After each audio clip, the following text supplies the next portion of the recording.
et je suis en charge de la modération de cette session, qui est donc le panel numéro 10 qui s'intitule « Le sauvage urbain en aménagement et urbanisme ». Donc nous avons 2 heures pour écouter 3 présentations et alors je ne sais pas si c'est comme ça que vous avez fait hier, mais c'est ainsi qu'il nous a été conseillé de procéder. D'abord écouter les présentations d'une grosse vingtaine de minutes, puis peut-être prendre une ou deux questions d'explicitation sur un point précis de la communication pour éviter de perdre le thème de la communication, mais plutôt réserver les questions de discussion à la fin des 3 exposés. Alors aujourd'hui nous avons, pour présenter leurs travaux, tout d'abord Sylvain Roth, maître de conférence à l'Université de Perpignan-Via pour une présentation qui s'intitulera « Les paysagistes, acteurs d'une écologisation du projet d'aménagement urbain ». Ensuite, nous aurons Anaïs Léger-Smith de l'École nationale supérieure d'architecture de Toulouse pour une communication sur le paysage des écoquartiers entre écologie de l'espace public et identité territoriale urbain-rurale, écocritique du paysage de l'écoquartier Vidalian à Palma, Toulouse. Et enfin, Simon Blancard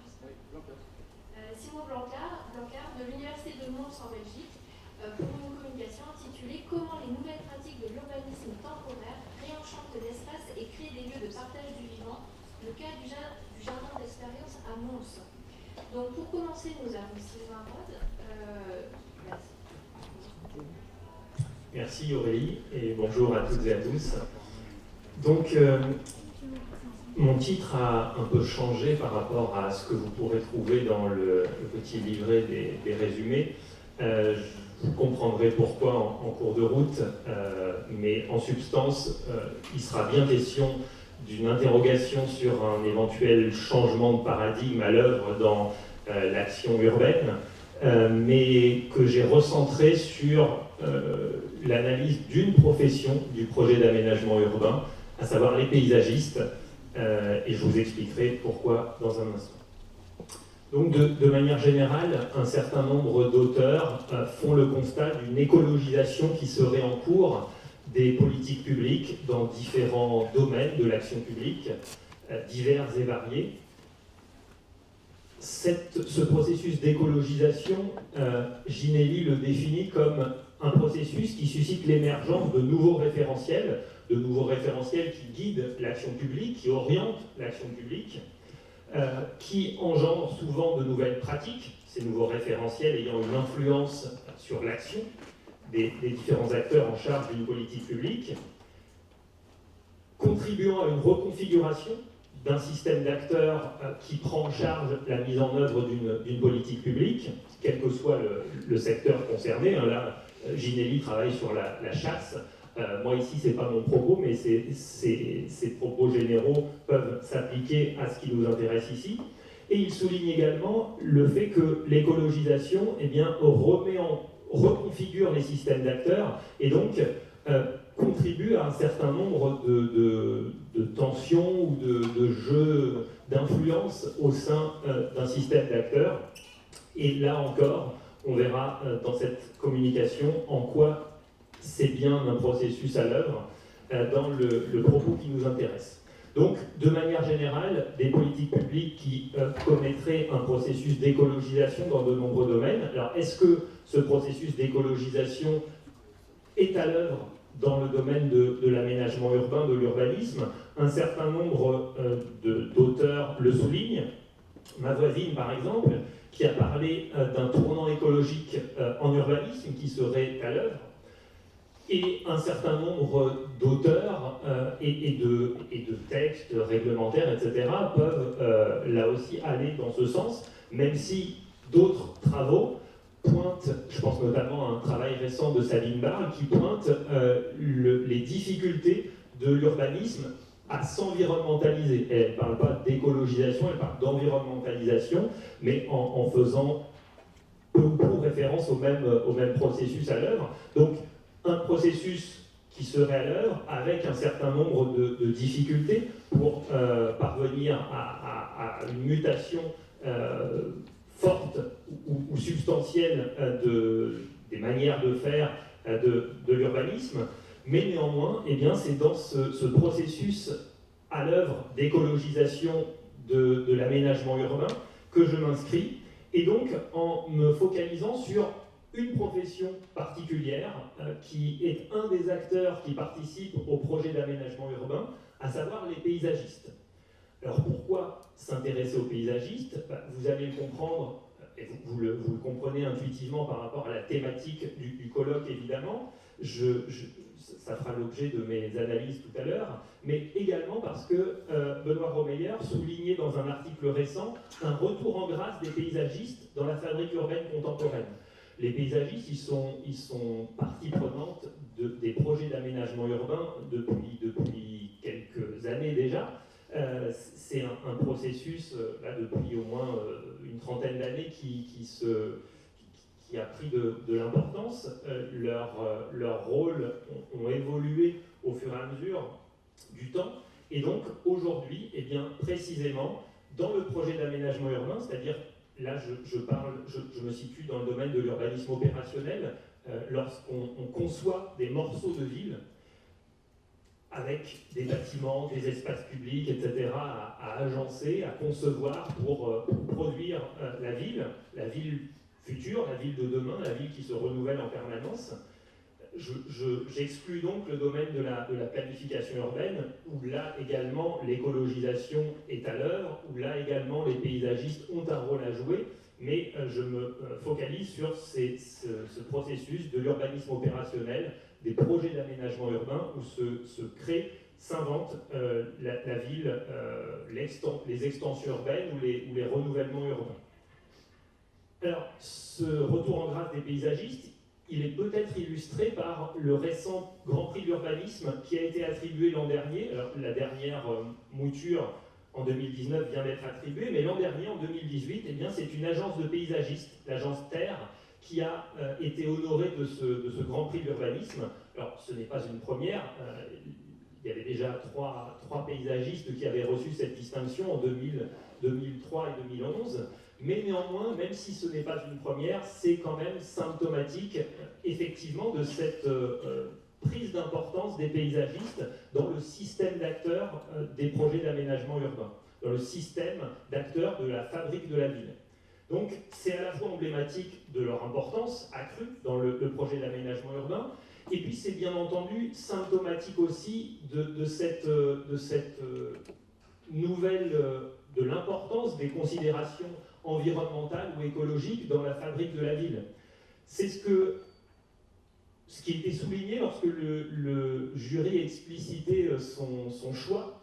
Eh bien, vous le voyez, ce qui était mis en avant, c'était la forte dimension écologique de leurs interventions.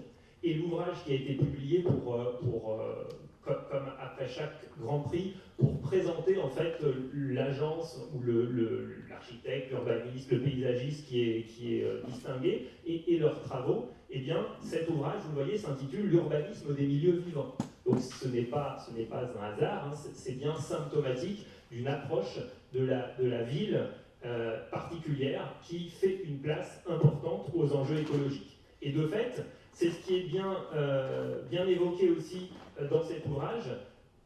Le Grand Prix nous dit chaque année quelque chose de l'ère du temps, si je puis dire, un peu des tendances à l'œuvre. Et le Grand Prix 2018 eh bien, nous dit, vous le voyez, qu'il est temps que l'idée de nature et l'espace urbain ne soient plus opposés, mais scellent leur retrouvaille. Alors, ça renvoie à quoi? Ça renvoie à ce que Nathalie Blanc évoquait dans sa conférence hier, qui est ce modèle de la ville comme espace artificiel par excellence, comme l'anti-nature par excellence. Hein. La ville serait du domaine de l'artefact, de la maîtrise de la nature par l'homme, et puis la nature serait hors la ville ou différente de la ville par nature. Et bien précisément, et donc c'est ce que par exemple cette citation de Le Corbusier souligne également, hein, vous le voyez, une ville, c'est la mainmise de l'homme sur la nature. Donc on est bien dans l'expression de ce paradigme de la maîtrise de la nature, dans l'aménagement urbain.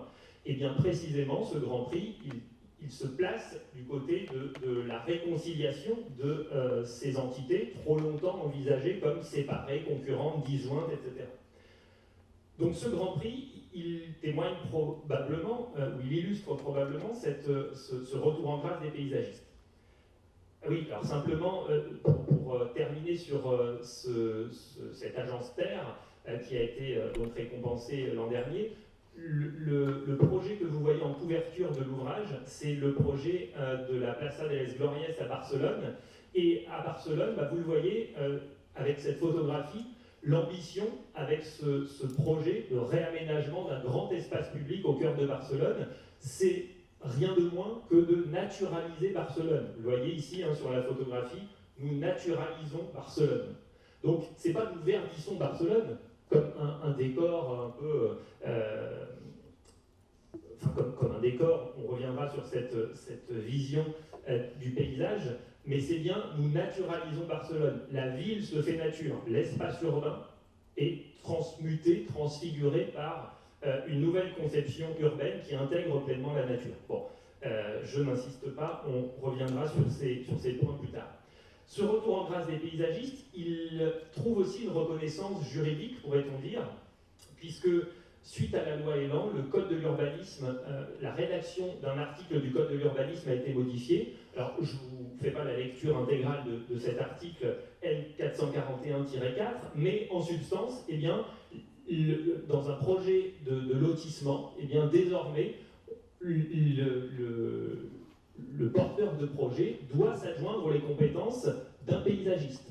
Pourquoi ? Pour assurer la qualité paysagère et environnementale du projet. Donc là aussi, on voit comment les paysagistes se voient reconnaître un rôle officiel important dans l'aménagement, y compris pour réaliser des lotissements, donc dans l'aménagement urbain banal au quotidien, qui est celui qui produit après tout la ville, bien plus que les grands projets extrêmement médiatisés. Et bien, dans ces projets du quotidien, les paysagistes ont désormais un rôle à jouer et une place nouvelle à prendre. Donc ça renvoie aussi à la reconnaissance de ce titre de paysagiste concepteur qui, là aussi, reconnaît l'importance de la profession des paysagistes dans le projet d'aménagement urbain. Donc, Brice, Dachauzière et Yves Petit-Berghem, dans une publication récente, évoquaient pour leur part une écologisation des pratiques des paysagistes concepteurs, justement dans l'aménagement des villes. Mais dans ce travail, dans lequel ils font ce constat, ils soulignent que, malgré la thèse de ma voisine, à nouveau, elle a bien fait de venir, je suis content de la rencontrer et j'espère qu'on aura l'occasion de discuter après, malgré la thèse d'Anaïs Léger-Smith, eh bien, chez les paysagistes, peu de repères permettent de sonder cette émergence d'une écologisation de la profession. Donc eux, c'est le projet qu'ils s'assignent d'essayer de voir ce qu'il en est en termes d'écologisation des pratiques des paysagistes. Et comment est-ce qu'ils procèdent, quelles méthodes ils utilisent pour cela? Eh bien, ils vont utiliser un corpus documentaire constitué à partir de l'examen d'une revue professionnelle qui s'appelle Paysage Actualité.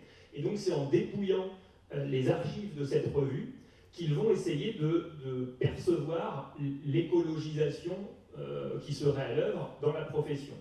Mais dans l'introduction de leur article, ils soulignent un certain nombre de limites de ce corpus, notamment le fait que les projets qui sont médiatisés dans cette revue professionnelle eh bien, ne concernent qu'une fraction de la profession des paysagistes et essentiellement ceux qui sont reconnus à l'échelle nationale, voire internationale, c'est-à-dire, de même qu'on parle des star-architectes, les stars-paysagistes, ceux dont les travaux sont fréquemment médiatisés, etc., souvent des projets d'une certaine envergure. Bref, ça signifie que ça laisse dans un angle mort un certain nombre, tout un champ de la profession, j'allais dire les paysagistes concepteurs ordinaires, ceux qui au quotidien travaillent dans des projets dans la France entière, dans divers territoires, des grandes villes mais aussi des petites villes, voire dans des villages, sur des projets de lotissement, des projets de quartier, des projets d'espace public, etc., mais qui sont plus modestes. Donc, précisément, c'est ce qui a guidé mon positionnement et ce qui a guidé aussi la volonté de se centrer dans cette communication sur la profession des paysagistes. Parce que du coup, j'ai procédé, grâce à des méthodes différentes d'Dachauzière et Petit-Berghem, puisque moi, j'ai constitué un corpus fait de paroles recueillies chez ces acteurs à travers des entretiens semi-directifs, peu nombreux, 4, qui étaient des entretiens un peu introductifs. Et puis ensuite, sur la base de mes lectures et de ces entretiens, j'ai conçu un questionnaire que j'ai diffusé le plus largement possible auprès des paysagistes concepteurs. Je l'ai diffusé en ligne via la Fédération française du paysage pour essayer, via leur fédération régionale, de toucher le plus largement possible ces paysagistes, entre guillemets, et sans que ce soit péjoratif, ordinaires, qui œuvrent au quotidien dans différentes agences, parfois de grandes agences, de petits bureaux d'études, etc., parfois à leur compte. Et donc, finalement, 69 questionnaires ont été remplis. Alors, bon, du coup, pour une enquête diffusée nationalement, vous pouvez considérer que c'est pas énorme, mais j'étais plutôt content. Et en fait, dans mon questionnaire, il y a un certain nombre de questions fermées, mais beaucoup aussi de questions ouvertes pour inviter les personnes qui répondaient à expliciter leurs propos et à transmettre des propos qualitatifs que je pourrais analyser, qui pourraient me donner un certain nombre d'informations bien plus riches que simplement des questions fermées. Et donc, finalement, 69 questionnaires remplis, quand il y a beaucoup de matière qualitative, ça donne une matière très, très conséquente à traiter. Donc, voilà comment j'ai procédé, voilà comment je me suis positionné par rapport, finalement, aux travaux déjà existants, aux études déjà menées. Et les questions auxquelles je vais essayer d'apporter des réponses dans cette communication en ayant utilisé ce matériau et ces méthodes sont les suivantes. L'écologisation des pratiques des paysagistes concepteurs, donc est-ce qu'elle se confirme au vu de ce corpus différent du corpus constitué dans l'article que j'évoquais précédemment? Si c'est le cas, est-ce qu'elle participe d'une écologisation des projets d'aménagement urbain? C'est-à-dire des projets d'aménagement urbain qui sont bien plus vastes, qui impliquent beaucoup plus d'acteurs que simplement les paysagistes concepteurs. Et quels peuvent être les éventuels freins à l'action des paysagistes concepteurs en matière d'écologisation du projet d'aménagement urbain? Bon, on verra, je reprendrai un propos de Nathalie Blanc qui disait hier que l'urbanisme ne voulait pas changer d'ADN. Bon, on verra un peu ce qu'il en est en conclusion. Voilà donc ma méthodologie, mes questionnements, et je passe tout de suite, parce que le temps défile, et en fait le minuteur s'est pas mis en route, alors qu'il se mettait en route tout à l'heure sans que je le veuille, donc je ne sais pas trop où j'en suis, ça fait un quart d'heure, donc il me reste 10 minutes. Donc, un certain nombre de questions que j'ai posées dans ce questionnaire, qui comptait une trentaine de questions, donc là, je ne les passerai pas toutes en revue, mais j'ai essayé de retirer les points essentiels pour ma démonstration. Donc, une question qui est intéressante à considérer. Pour vous, la nature dans un projet d'aménagement urbain constitue principalement, donc c'était des choix fermés, un décor, je proposais un décor, un écosystème ou autre. Pourquoi un décor, pourquoi un écosystème? Parce que le décor, ça renvoie à la fonction un peu classique du paysage dans l'aménagement. Beaucoup de travaux ont montré que souvent dans l'aménagement urbain, le paysage était ainsi perçu comme un décor qui avait pour fonction de valoriser les constructions, de mieux vendre les constructions, etc., de rendre aussi le paysage urbain plus agréable, mais donc cette fonction du décor qui est très prégnante, et puis un écosystème pour justement venir sur ces fonctions qui contribueraient à l'écologisation de l'aménagement urbain. Vous voyez que la réponse très largement dominante, c'est de dire, pour moi, paysagiste concepteur, la nature, aujourd'hui, est plus envisagée comme un écosystème. Donc cette fonction de la nature comme décor, elle est probablement encore à l'œuvre ou vérifiée chez d'autres acteurs de l'aménagement urbain, mais chez les paysagistes, elle n'est plus dominante. Alors ce qui est intéressant, c'est de voir un petit peu ce qu'ils mettent dans la catégorie autre. Et dans cette catégorie, ils proposent des formulations autres et un peu plus riches et plus nuancées que mes deux propositions, et puis certains précisent aussi un peu leurs réponses. Donc il y a trois grands pôles en fait qui se dégagent de ces réponses dans la catégorie autre. Tout d'abord, une sphère de réponse qui renvoie au projet. C'est-à-dire que, vous le voyez à travers ces quelques extraits de différents questionnaires, eh bien, la nature est envisagée par beaucoup de paysagistes concepteurs comme la matière du projet, comme le vecteur du projet, comme une composante indispensable, incontournable du projet. Un autre dit un mur porteur du parti d'aménagement, c'est-à-dire que le choix fort d'aménagement doit se faire en fonction des éléments naturels. Donc, cette sphère projet qui renvoie à justement ce positionnement des paysagistes concepteurs dans le projet d'aménagement urbain et avec une notion qui est très développée chez les paysagistes, qui est la notion de projet de paysage. Donc, c'est bien dans ce projet de paysage et dans ce projet d'aménagement urbain, la nature comme élément central. Deuxième sphère qui se détache de ces réponses autres, eh bien c'est une catégorie qui renvoie à la catégorie du décor, mais, bon, je n'ai pas trouvé mieux, un peu nuancée. C'est-à-dire c'est plus le décor, simplement le fond qui est un peu annexe, mais vous le voyez, ce qui est intégré, c'est l'idée de cadre de vie, l'idée des usages, c'est-à-dire des usages des habitants, des citoyens, des citadins, etc. Quelles vont être les utilisations de ces espaces publics qui doivent être un décor agréable, mais pour être un support d'usage pour les citadins. Et puis la troisième sphère, c'est, donc là on pourrait dire l'idée d'écosystème mais nuancée.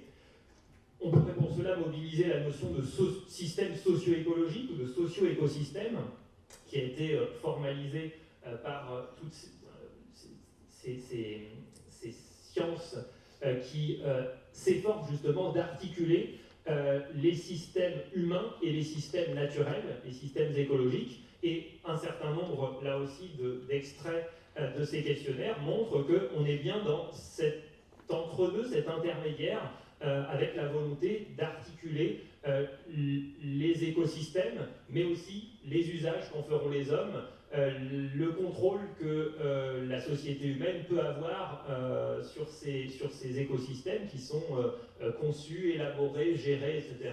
par les paysagistes. Donc, voilà, la sphère du décor est bien moins présente. Bon, je ne m'appesantis pas trop parce que Aurélie commence à me faire les gros yeux.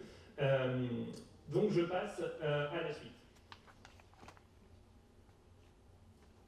Une autre question que j'aurais posée, c'est estimez-vous que les considérations écologiques sont aujourd'hui au cœur de vos pratiques professionnelles? Vous le voyez, là encore,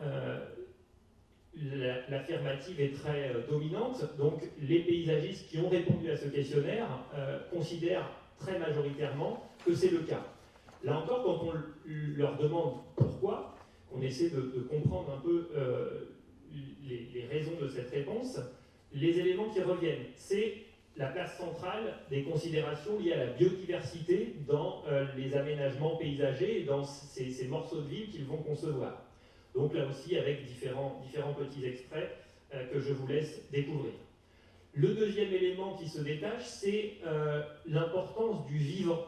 C'est-à-dire que les paysagistes concepteurs ont conscience de plus en plus de travailler avec le vivant, pas seulement avec des espèces vivantes, mais qui seraient presque rendues inertes en faisant un décor pour la ville, mais on travaille avec du vivant, et que ce vivant, du coup, eh bien, il faut lui donner les conditions optimales pour qu'il puisse s'implanter, se développer, évoluer au fur et à mesure du développement du quartier concerné, du parc concerné, de l'aménagement concerné.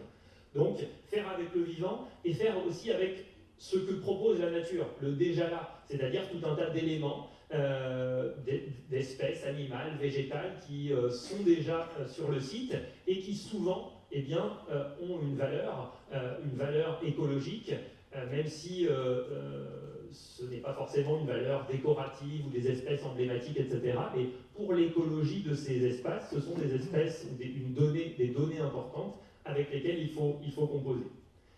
Ensuite, je leur ai demandé comment ils procédaient concrètement, puisqu'ils disaient oui, ce sont des considérations qui sont au cœur de mes pratiques. Alors, ça passe par quel choix d'aménagement paysager? Donc, ici, on voit, ils pouvaient faire deux réponses à chaque fois, donc on voit que c'est un peu partagé. Alors, il y a les trois items que vous n'arrivez pas forcément à lire. Donc, le premier, c'est création de refuges, c'est-à-dire des zones où on interdit la fréquentation, pour créer des refuges pour le développement de la végétation, de la faune, etc. Le deuxième item, c'est des zones où on laisse faire la nature, c'est-à-dire où on ne va pas gérer plus ou moins intensivement les espèces qui sont implantées, mais on va les laisser évoluer en une plus grande liberté. Et puis ensuite, utilisation de végétaux qui sont soit qui constituent des refuges pour la faune, ou alors qui vont constituer des garde-manger pour la faune. Donc voilà un petit peu ces différents éléments. Mais là aussi, ce qui est intéressant, c'est lorsqu'on l'a dans les questions ouvertes, lorsqu'ils précisent un petit peu ces éléments qu'ils choisissent. Donc le premier point qui ressort, c'est la volonté de varier les espèces végétales utilisées. On est loin des alignements monospécifiques dans les villes, etc., qui ont pendant longtemps été dominants. Ce qui ressort là de plus en plus, de manière très récurrente, c'est le fait que les paysagistes nous disent « je cherche à varier les végétaux, les espèces végétales, etc. » Parce qu'à la fois, c'est d'un point de vue visuel, paysager, ça va donner un effet sympa, et en même temps, d'un point de vue écologique, eh bien, ça produit des habitats qui sont plus variés, qui vont être propices à recevoir plus d'habitants. Accueillir les animaux, justement, hein, c'est une préoccupation qui est de plus en plus prégnante, de plus en plus forte, qui se voit très bien. C'est-à-dire que les paysagistes ne pensent pas seulement en termes de végétal, mais en termes de conséquences que ces choix de végétaux auront aussi sur la faune qui va pouvoir habiter ce végétal. Et puis, un autre point qui ressort, c'est la recréation d'écosystèmes. C'est-à-dire que dans un certain nombre de cas, l'enjeu, ou parfois favoriser simplement la recréation, l'accompagner, l'impulser, c'est un point qui ressort. Donc beaucoup de paysagistes ont souligné qu'ils travaillaient à la mise en place de milieux. C'est-à-dire qu'ils ne sont pas seulement sur l'idée qu'on plante différentes espèces, etc., mais on va carrément créer des milieux, des milieux forestiers, des parcs qui vont pouvoir permettre d'accueillir tout un tas d'insectes, etc. Une évolution qui est particulièrement nette, c'est l'évolution de la place de ces considérations écologiques. Elles sont bien plus présentes qu'avant, vous le voyez, et lorsqu'on leur demande pourquoi, ils soulignent 3 points. Une évolution de la commande. La commande est les maîtrises d'ouvrage seraient de plus en plus sensibles dans un certain nombre de cas, avec tout un tas de limites. Je n'ai pas le temps de développer, mais néanmoins plus sensibles à ces aspects-là. Donc ça veut dire que dans les commandes qui leur sont passées, eh bien, il y a des demandes explicites, ou parfois au moins qui laissent de la place à ces propositions plus écologiques. Mise au service des enjeux de la durabilité urbaine, c'est-à-dire que ce cadre de la durabilité urbaine et des grands objectifs de lutte contre l'îlot de chaleur, de préservation, de récréation des continuités écologiques, de la biodiversité urbaine, etc., eh bien, ça joue indéniablement sur la commande, et ça leur donne là aussi plus de place pour œuvrer dans ce sens, mais tous soulignent quand même des contraintes financières qui restent fortes et souvent très pesantes et déterminantes sur ce plan. Je suis désolé, je suis obligé d'accélérer puisque le temps file toujours trop vite. Selon vous, les professionnels du vivant, paysagistes et écologues, sont-ils suffisamment associés au projet d'aménagement urbain? Alors là, vous le voyez, c'est le nom qui l'emporte. Pourquoi? Ils soulignent qu'au sein des équipes projet, eh bien, la place qui leur est réservée est encore souvent secondaire. C'est-à-dire que même si on parlait tout à l'heure de retour en grâce des paysagistes dans la fabrique urbaine, néanmoins, la figure dominante, c'est toujours l'architecte urbaniste qui, le plus souvent, est mandataire des groupements de maîtrise d'œuvre, etc. Donc, leur place au sein des équipes projet est souvent encore insatisfaisante à leurs yeux pour pouvoir proposer et mettre en œuvre des projets plus écologiques. Il souligne également l'approche encore très technique de l'urbain, de la conception urbaine, de l'aménagement urbain, donc avec l'importance de bureaux d'études en voirie et réseaux divers, donc en gros ceux qui créent les réseaux techniques de la ville, les ingénieurs, les urbanistes, les architectes, etc. Donc dans ce panorama des professions techniques, eux, professions à la fois techniques mais aussi sensibles et travaillant avec le vivant, eh bien, ils estiment que leur place est encore un petit peu difficile à faire parfois. Et puis enfin, des arbitrages qui trop souvent sont défavorables, avec des considérations écologiques qu'ils portent qui souvent perdent un peu en efficacité au fil du projet, au fil des arbitrages, notamment des arbitrages financiers qu'on pouvait évoquer tout à l'heure. Ce qui est intéressant, c'est de souligner que beaucoup, vous le voyez, une majorité travaille quand même s'associe des compétences en écologie. Des compétences en écologie pour plusieurs raisons. La complémentarité de leurs expertises, l'enrichissement des projets qui en résultent, ça c'est vraiment récurrent, ils insistent là-dessus, et puis également, là aussi c'est le point récurrent, c'est le fait que le recours à ces expertises, eh bien, elle est encore très contrainte, notamment par des questions financières. Donc certains soulignent qu'ils ont déjà du mal à se verser leurs propres honoraires dans ces projets au budget contraint, etc. Et que du coup, le recours à des compétences, des expertises en écologie, eh bien, est compliqué dans un certain nombre de cas. Alors, quelles sont les stratégies face à ces limites qu'ils peuvent mettre en œuvre pour peser davantage dans les projets d'aménagement urbain? Tout d'abord, ce qu'ils ont fait ressortir presque unanimement, c'est la nécessité d'être présent à tous les stades du projet. C'est-à-dire dès l'amont, dès les phases d'avant-projet, là où le projet s'esquisse, dans ce qu'on appelle la programmation, là où la commande s'élabore, là où on commence à définir ce que le commanditaire va attendre, dans les équipes de maîtrise d'œuvre, évidemment, quand on conçoit les projets, mais aussi, disent-ils, jusqu'en aval, aux phases travaux, pour contrôler que ce qu'ils ont conçu, ce qu'ils ont proposé, ne soit pas, qu'il n'y ait pas des arbitrages défavorables qui soient faits à ce moment-là. Et puis un autre élément qui revient, c'est leur volonté, et c'est avéré dans un certain nombre de cas désormais, d'être mandataire des équipes de maîtrise d'œuvre. C'est-à-dire de ne pas laisser ce rôle de coordination de l'équipe qui va concevoir un projet d'aménagement urbain aux architectes urbanistes, mais de prendre ce rôle de coordinateur de l'équipe. Et du coup, dans cette posture-là, ils peuvent avoir une influence bien plus grande sur leur projet. Et donc, deux mots pour conclure.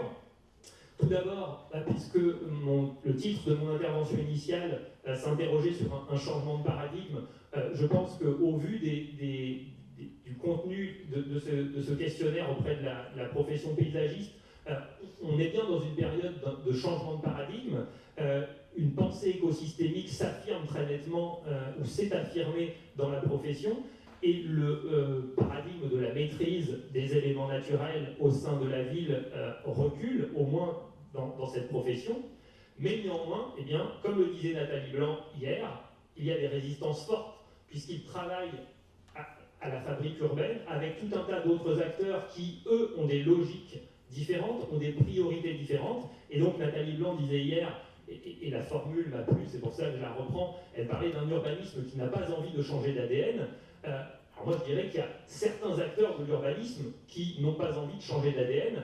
Alors là j'ai plus le temps d'analyser en détail les différents acteurs de l'urbanisme dans ce cas, mais je voudrais simplement terminer sur un petit extrait d'un de mes entretiens avec un paysagiste qui soulignait la difficulté à parler avec les promoteurs. Et lui, il disait, en fait, il nous faudrait, dans notre agence de paysagistes, un transfuge d'un promoteur qui connaît la manière dont les promoteurs font leur marge, travail, etc. et pouvoir finalement discuter avec eux sur des bases d'égalité, puisqu'il souligne dans cet extrait que ces questions de marge financière, de rentabilité, eh bien, c'est un obstacle auquel ils se heurtent fréquemment. Donc, effectivement, il y a tout un tas d'acteurs dans les projets d'aménagement urbain qui résistent à ce changement de paradigme. Mais j'allais dire, dans tout changement de paradigme, hein, c'est un processus heurté avec des résistances, donc c'est pas très surprenant. Merci. Désolé d'avoir été trop long.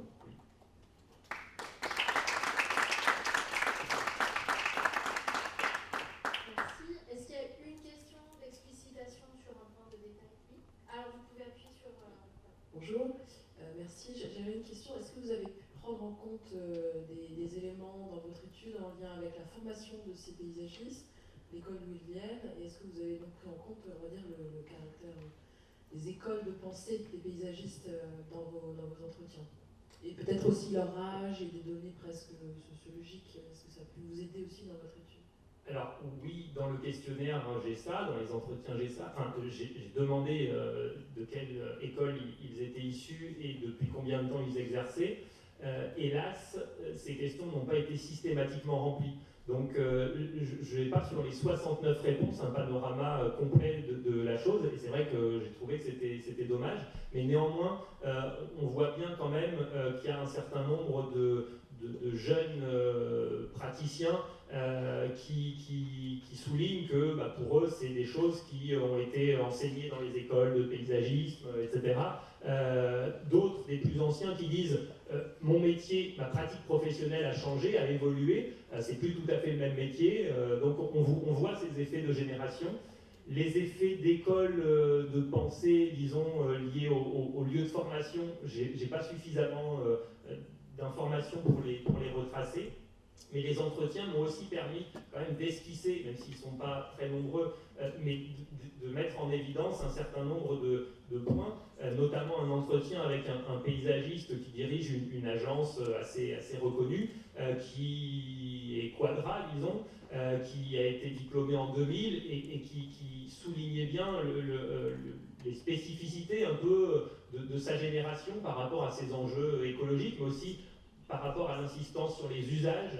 Donc, si vous voulez, il se positionnait bien effectivement par rapport à ceux qui avaient été ses profs, ses modèles, les paysagistes justement reconnus, etc., internationalement, en disant, oui, nous on a intégré tout ça, mais en même temps, d'un certain point de vue, on se positionne contre ou de manière un peu différente de ces figures tutélaires.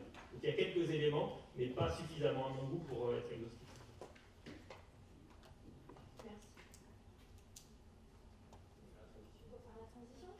Oui, non, en tout cas, je vous remercie pour la présentation, ça me parle beaucoup puisque j'ai vraiment fait tout un travail similaire dans ma thèse. Je voulais juste vous poser une question. Comment faire la différence entre un discours sur une pratique et un discours un peu plus corporatiste, de défense de la profession, promotion de la profession, puisque finalement, ces paysagistes, ils sont aussi presque des porte-parole de leur école, de leur mouvement de pensée, mais aussi d'une manière de défendre cette profession qui essaie d'avoir plus de marché, qui essaie de grandir. Et du coup, on peut se poser la question de savoir est-ce que ce qu'ils racontent, c'est ce qu'ils voudraient faire, est-ce qu'ils ambitionnent pour leur profession, ou est-ce que c'est ce qu'ils font vraiment tous les jours dans leur pratique? Oui, évidemment, ce matériau, lui aussi, il a ses limites. Pour me positionner, j'ai souligné les limites, enfin j'ai repris d'ailleurs les limites que soulignaient les auteurs de l'étude sur laquelle je m'appuyais. Mon corpus également, il a tout un tas de limites, donc ça déjà c'est la première chose. Et après, j'allais dire, j'ai posé tout un tas de questions qui ne transparaissent pas ici forcément, mais très précises, très concrètes sur leur pratique, jusqu'à des choses très techniques, du quotidien, etc., qui avaient pour fonction de les amener sur ce terrain justement plutôt de ce qu'ils font, de leur pratique, plutôt que de ce qu'ils ambitionneraient dans l'idéal. Donc j'espère que ça a orienté plutôt dans cette dimension. Merci. Merci pour cette présentation très riche. Il y aura un deuxième temps de questions qui auront à la fin de toutes les présentations. Donc maintenant, nous accueillons Anaïs Légessi, qui va nous parler des écoquartiers à Toulouse.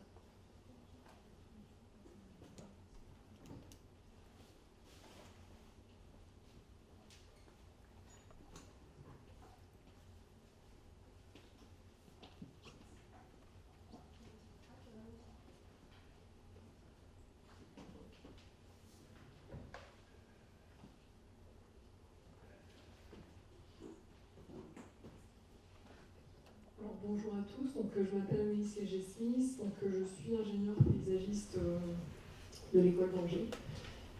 Et j'ai pratiqué longtemps en agence avant de me tourner vers la recherche. Aujourd'hui, je suis maître de conférence associée à l'école d'architecture de Toulouse. Et donc, je vais vous parler aujourd'hui de la critique en paysage, et notamment sur l'écoquartier Vidaillan à Toulouse. Donc, je commence par la définition du paysage, de la Convention européenne du paysage, qui est donc une partie de territoire tel que perçu par les populations et dont le caractère résulte de l'action de facteurs naturels et ou humains et de leur interrelation. Donc le paysage est une réalité matérielle et immatérielle, Et moi, je me positionne vraiment dans la perspective de la recherche sur le projet et sur les pratiques. Donc, depuis maintenant quelques années, je cible l'étude de l'évolution des pratiques des paysagistes au regard de la conception urbaine écologique. Et donc, une question dans mes recherches, c'est comment les concepts de la science écologique sont progressivement incorporés dans les pratiques de la conception, notamment par le paysage. Alors aujourd'hui, on a toute une littérature. Là, je cite un auteur américain qui définit deux principes. Le paysage peut être utilisé comme médium de synthèse scientifique et aussi comme méthode de conception pour promouvoir l'innovation et la conception urbaine écologique. En France, on hérite en tant que profession de plusieurs héritages, et notamment l'héritage culturaliste et naturaliste. Ce que appelle par exemple Philippe Madec l'éco-socialisme à la française. Donc, on va vers un hybride en fait, et ce qu'appelle Donadieu la notion de bien commun éco-paysager hybride. Donc, provenant finalement d'une partie, en partie de biens communs écologiques éco-centrés, donc ce que j'ai appelé ici naturaliste, et de biens communs paysagers anthropocentrés, donc l'héritage plutôt culturaliste. L'écologie aujourd'hui est considérée comme un facteur d'inspiration, une poétique commune en paysage. L'approche paysagiste se place à l'interface entre pragmatisme écologique et éthique écologique, une forte collaboration entre les paysagistes et les écologues, et une éco-poétique qui se forme aussi dans les discours sur le rapport sensible homme-nature. Bon, moi, je travaille sur les écoquartiers, entre autres, donc le programme gouvernemental qui vraiment est monté en puissance depuis 2009 à peu près, avec de nombreuses campagnes de labellisation et une méthodologie d'évaluation sur mesure mise en place par le gouvernement, par le ministère, avec des collectivités labellisées et une charte. Donc le travail de thèse que j'avais conduit à l'époque, c'était l'évolution des pratiques des paysagistes dans ce type de quartier. Et donc j'avais vraiment focalisé sur le projet, les pratiques, par des entretiens, par des analyses de documentation de projet et par des visites de sites. Donc j'avais étudié des écoquartiers en France et au Royaume-Uni. Là, je vous ai listé un peu les domaines que j'avais passés en revue, par rapport notamment à la grille de critères écoquartiers. Donc j'avais 8 cas d'études. Alors j'étais quand même ciblée sur le cas français, mais avec une fenêtre d'ouverture au Royaume-Uni, puisque pour moi-même j'ai pratiqué longtemps en agence au Royaume-Uni et j'ai habité de nombreuses années aussi là-bas. Donc j'avais cette fenêtre d'ouverture qui m'a aussi permis justement d'observer l'aspect plus naturaliste.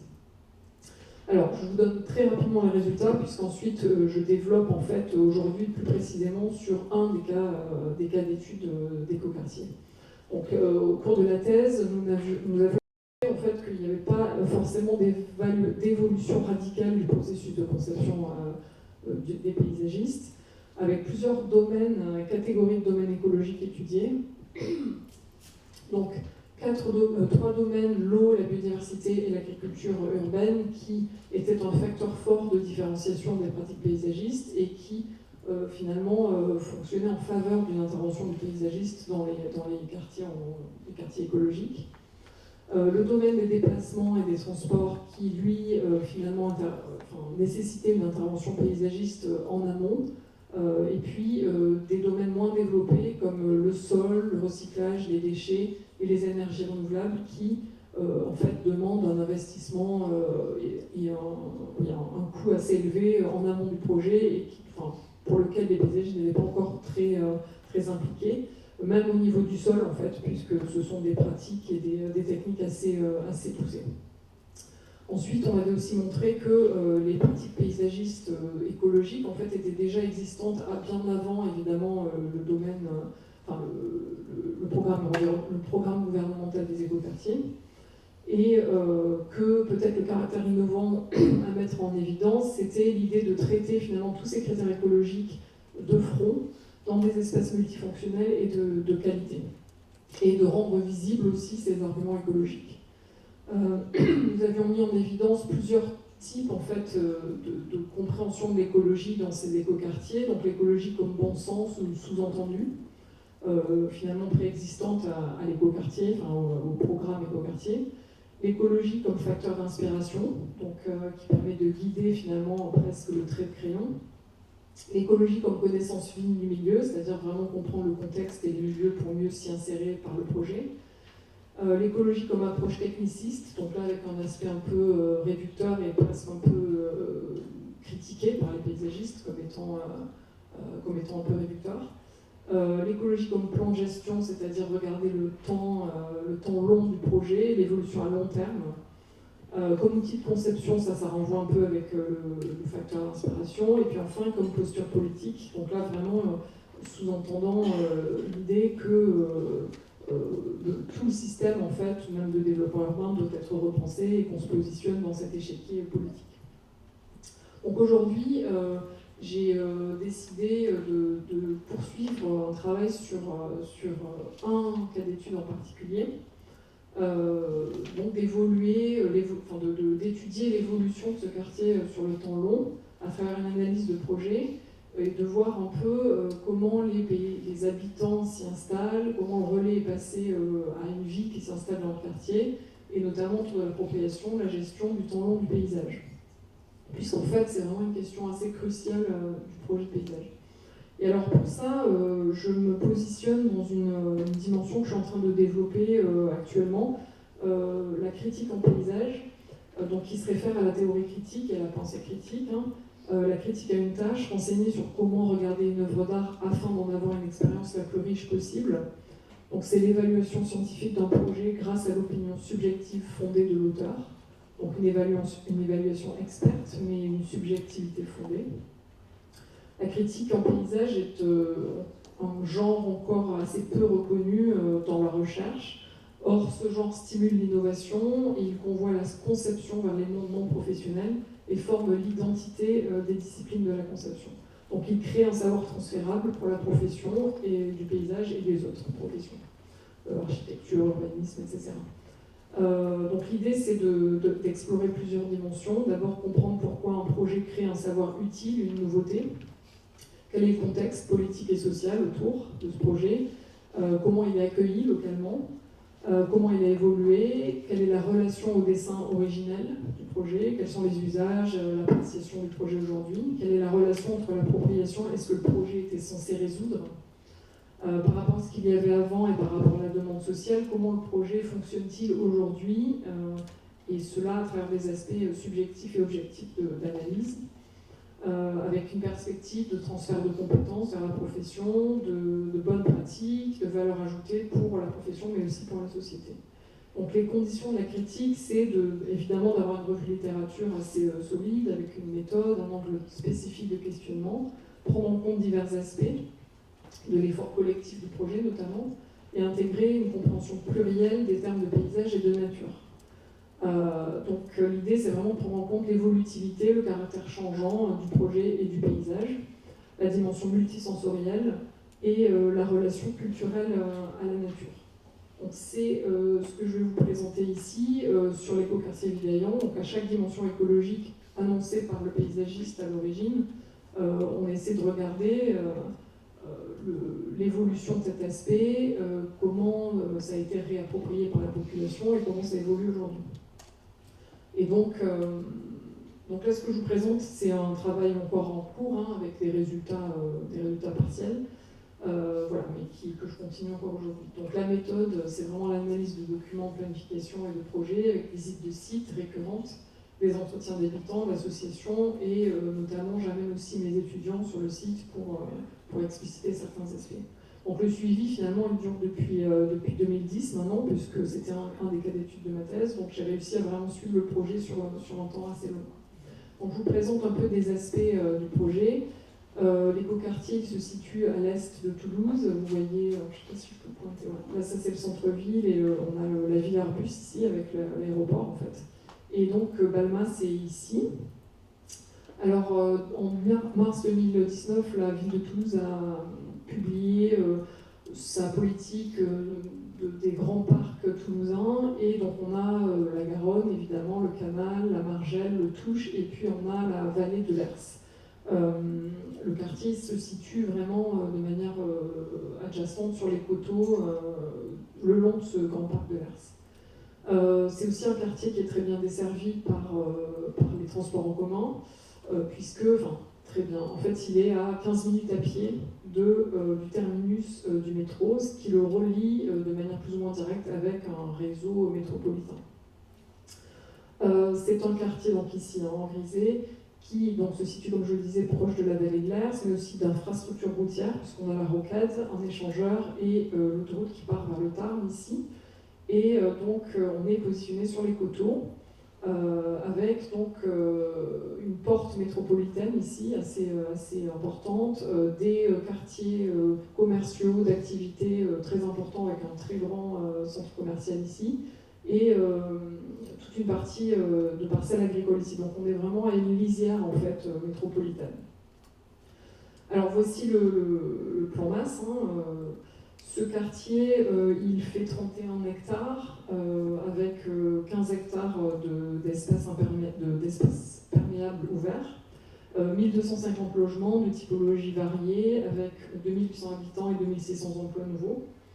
C'est une typologie qui est assez diverse, avec des logements, des commerces, des équipements, des bureaux, une mixité sociale avec 25% de logements sociaux, et un parc au milieu qui sert de lieu de rencontre et de poumon vert. On a aussi un accent particulier qui est mis sur la gouvernance participative, et puis tout un processus d'évaluation sur le temps long, et une première en France, c'est un parking à concentrateur solaire. La chronologie, c'est 2005 pour les premières études urbaines, 2010 pour le début de la construction du quartier, 2012 pour les premiers habitants, et 2019, on est encore à construire les derniers logements en lisière du quartier. Le contexte politique et social, c'est qu'on avait un contexte de départ assez défavorable, puisqu'on avait tout un quartier pavillonnaire qui voyait d'un œil un peu négatif l'arrivée d'un quartier plus dense, avec justement des logements sociaux. Donc aujourd'hui, on a un équilibre, une vie s'est installée. Par contre, la phase 2 d'extension est bloquée, un peu pour les mêmes raisons, avec une opposition à la densification du tissu urbain dans ce contexte. Alors, donc d'abord, je vous présente un peu les caractéristiques du dessin, en fait, donc c'est basé beaucoup sur l'entretien des paysagistes. Ici, c'est le bureau d'études Mutabilis parisien, qui ont transmis des documents, mais c'est aussi des urbanistes, évidemment. Donc on est là sur une trame qui est adaptée au relief collinaire du site, avec 7% de pente, et vous voyez ici une trame vierge qui s'installe sur cette pente. Ça c'est en 2010, juste avant la construction, donc on voit la vallée de l'Ers, les coteaux en face, et le quartier qui s'installe. Alors l'idée c'est que toute la trame en fait, et l'installation en balcon sur la pente, essaie de conserver des perspectives, elle y arrive, il y a vraiment des perspectives sur le grand paysage qui ont été conservées. On arrive quand même à voir assez bien dans quelle géographie, quelle géomorphologie on se trouve. Et vous voyez dans les documents de prescription du projet, en fait, ça fait partie vraiment des conditions qui étaient inscrites, de faire des césures de toiture, de faire une diversité de façades. Vous voyez ici en axonométrique, on essaie de respecter donc ces perspectives. Un autre aspect, c'est la biodiversité avec le renforcement des corridors écologiques régionaux. Donc vous voyez ici que la trame en fait, de cet écoquartier respecte et renforce ces corridors. Et cela en fait en retissant un maillage agricole préexistant, c'est-à-dire qu'il s'appuie sur des trames agricoles qui étaient préexistantes au projet pour permettre un support de déplacement de la faune et de la flore, mais aussi des trames vières en fait, du quartier. Donc on voit ici, par exemple en rouge, les anciens alignements, les anciennes haies agricoles, et par-dessus en vert les propositions et le vière en fait. Et on voit que l'urbaniste et le paysagiste ont essayé de vraiment suivre cette trame préexistante. Et donc on le voit aussi dans la qualité des espaces publics qui ont été construits. On a des arbres matures, des alignements qui étaient préexistants au projet et qui donnent une grande qualité tout de suite au quartier et aux espaces publics mis en œuvre. Par exemple ici on voit un arbre existant qui est situé dans une parcelle privée. Une autre dimension aussi, c'est un retrait des façades de 1 mètre ou 2 mètres, en fait, pour permettre une lisière végétale entre l'espace public et l'espace privé. Donc là, on voit que le végétal est utilisé pour hiérarchiser les espaces et pour permettre une sorte de porosité entre le public et le privé. Donc c'est vous voyez ici, hein, par exemple, le long des cheminements, on a toujours 1 mètre ou 2 entre l'espace public et les façades des bâtiments. Et cet espace, en fait, il est géré à l'origine par la SEM qui a mis en place le quartier, puis ensuite ça a été rétrocédé au syndicat de copropriété et aussi au service de la ville. Et parfois réapproprié par les habitants eux-mêmes. Alors ce qui est intéressant sur cela, c'est qu'en fait, et là je vous ai montré un exemple, c'est que sur certaines bandes, en fait, l'aspect gestion est pas clair, et c'est là qu'on rentre un peu dans le temps long du projet. Et il est tellement peu clair que parfois il est laissé en fait entre guillemets à l'abandon puisque le syndic ne veut pas faire la gestion, les services de la ville non plus. Et finalement ça donne des choses très intéressantes puisque c'est là qu'on a une nature moins ordonnée qui va reprendre le dessus et qui va envahir des espaces non gérés de manière fréquente. Un autre aspect, c'est l'idée que sur chaque parcelle, on a une pleine terre, une ouverture de la pleine terre au minimum de 40%, avec une rétention à la parcelle d'eau d'au moins 80% du volume des eaux pluviales. Donc on a une grande perméabilité dans tout le site en fait, et on le voit vraiment au niveau des jardins et de la présence en fait vraiment de parcelles enherbées, de végétal et de parcelles perméables. Alors, un aspect très important de ce site aussi, c'est la gestion de l'eau, puisque on est sur un sol qui est assez peu perméable et une pente assez forte. Donc, ça a été une contrainte assez importante pour le paysagiste qui a réfléchi à comment quand même essayer d'avoir un drainage sur site le plus grand possible. Vous voyez ici qu'en rouge, on a la gestion de l'eau qui est canalisée en perpendiculaire à la pente, mais quand on se place en parallèle à la pente, les paysagistes ont essayé de mettre en place des noues paysagères qui accompagnent les mobilités, notamment piétonnes, actives et véhiculaires, avec donc un cloisonnement régulier de ces noues pour pouvoir permettre de capter, de retenir l'eau sur site pour avoir une infiltration maximale sur le site.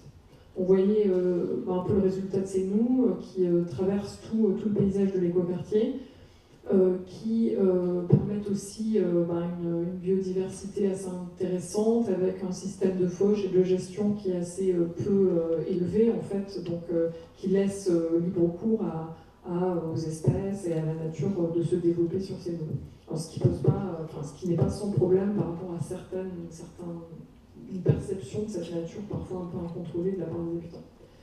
Un autre aspect, c'est un jardin creux qui récolte donc toutes ces eaux pluviales et qui fait aussi office de bassin d'orage en fait pour des crues décennales, pour des orages importants qui ne sont pas forcément très fréquents mais qui doivent être prévus. Donc là, on a tout un jardin qui est inondable mais qui reste aussi accessible. Donc là, ici, en fait, on voit ce bassin en construction en 2010, avec, vous voyez, quand même la possibilité d'y accéder. Et ça, c'est aujourd'hui, donc on voit que la végétation s'est vraiment développée, les arbres ont grandi, on a toujours les accès, et en fait, le système de fauche et de gestion, il est quand même assez peu fréquent. Du coup, on a une nature qui a vraiment pris le dessus. Donc c'est un cœur vraiment végétal du jardin de Vidéa. Et puis, de l'écoquartier. Et puis ensuite, on a une série de 3 espaces publics de grande qualité, qui permettent des usages diversifiés et partagés par rapport aux temporalités du quartier, puisque c'est un quartier qui accueille beaucoup de bureaux, donc on a beaucoup de gens qui viennent travailler là et qui utilisent ces espaces publics durant la journée, alors que les habitants l'utiliseront le soir et le week-end. Donc en fait, ce sont des espaces publics qui sont utilisés quand même de manière continue. Donc on a ce grand jardin au cœur du quartier qui a une grande amplitude, avec une qualité urbaine et des matériaux, bois, acier corten. Donc on a quand même ce vocabulaire écologique. On a voilà, des espaces de jeux pour enfants, un vocabulaire de mobilier urbain contemporain aussi assez riche. Alors je vous montre un autre espace public qui est un square au bout, qui fonctionne en balcon avec des gabions et des galets de Garonne.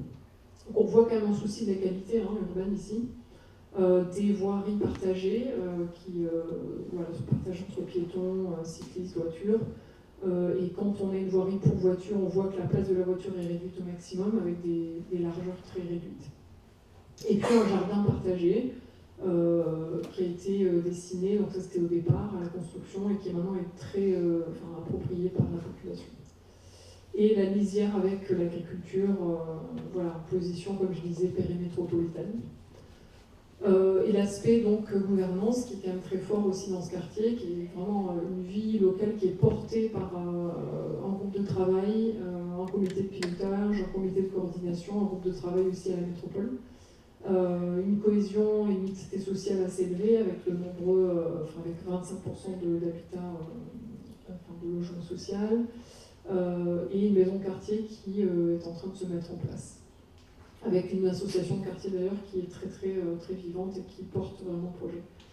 Alors, pour les aspects un peu critiques justement et de mise en perspective par rapport à tout ça, donc on a un quartier qui fonctionne aujourd'hui et qui est assez reconnu en fait dans la métropole toulousaine avec des pratiques exemplaires pour la profession du paysage.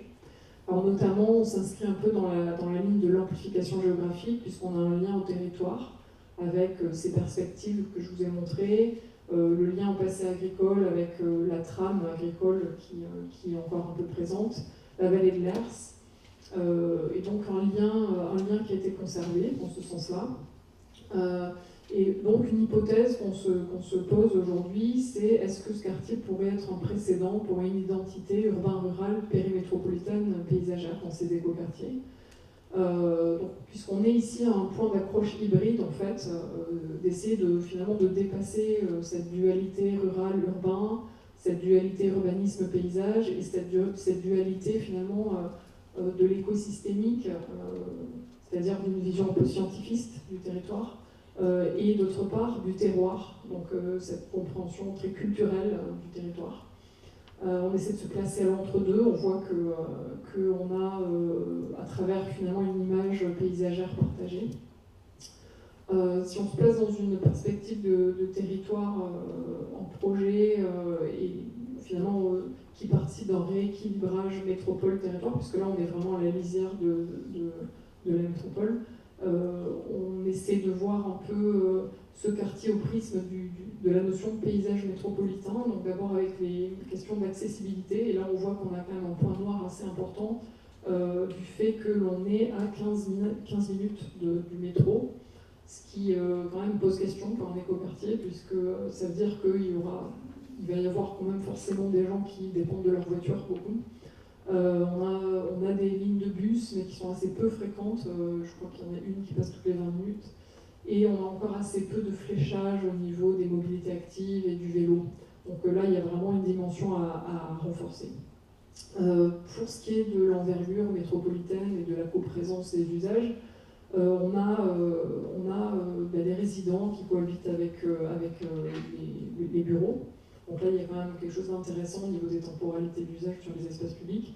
Par contre, assez peu de liens avec les agriculteurs qui sont vraiment juste à côté, ni trop avec le reste de la commune, c'est-à-dire les anciens habitants, les habitants des pavillons autour. Bien que ça commence, mais ça a pris du temps. Et puis enfin, quand même une multifonctionnalité entre l'aspect écologique, écosystémique, donc tout ce que je vous ai montré, la gestion de l'eau, etc., et quand même une qualité urbaine de l'espace public. Donc on a quand même un aspect d'écologie techno-managériale, puisque quand même on a une liste de critères écologiques à suivre pour cet écoquartier, donc qui peut être critiqué comme étant une posture apolitique, un modèle urbain systématisé, post-démocratique, post-critique. Et donc l'idée ici de la nécessité de la mise en place d'espaces publics démocratiques, de communs paysagers, avec deux modèles, la figure dominante de l'espace public minéral pour une sociabilité ordonnée, et puis un espace public ouvert pour accepter une nature non contrôlée, une sociabilité plus diffuse, qui pourrait se faire en changeant de quartier. Et donc là, ici, on a des paysagistes qui peuvent porter un tel discours par le partage de compétences, par un vocabulaire partagé, par une expertise hybride et par un aspect plus politique. Donc voilà, donc les pistes de réflexion finalement que j'ai soulevées aujourd'hui, c'est l'écologie comme vision encore assez scientifique du territoire, mais aussi une écologie comme un engagement politique pour le territoire, inclusion sociale, participatif, les communs, l'écologie politique. Un décalage entre la grille des critères écoquartiers et l'installation de la vie aujourd'hui que j'ai observé, l'écologie de vie, et elle peut être assez difficilement cantonnée à une liste d'objectifs à atteindre.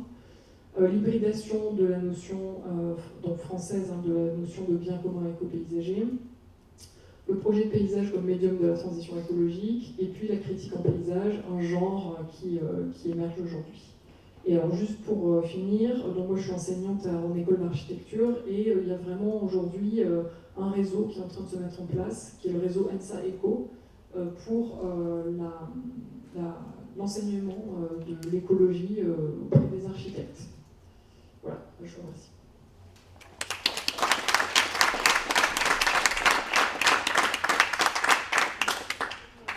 Votre intervention, est-ce qu'il y a une question d'explicitation pour être sûr de bien comprendre l'exposé? Non. Alors du coup, on va passer à la dernière présentation de Simon Blancard sur les nouvelles pratiques de l'urbanisme temporaire.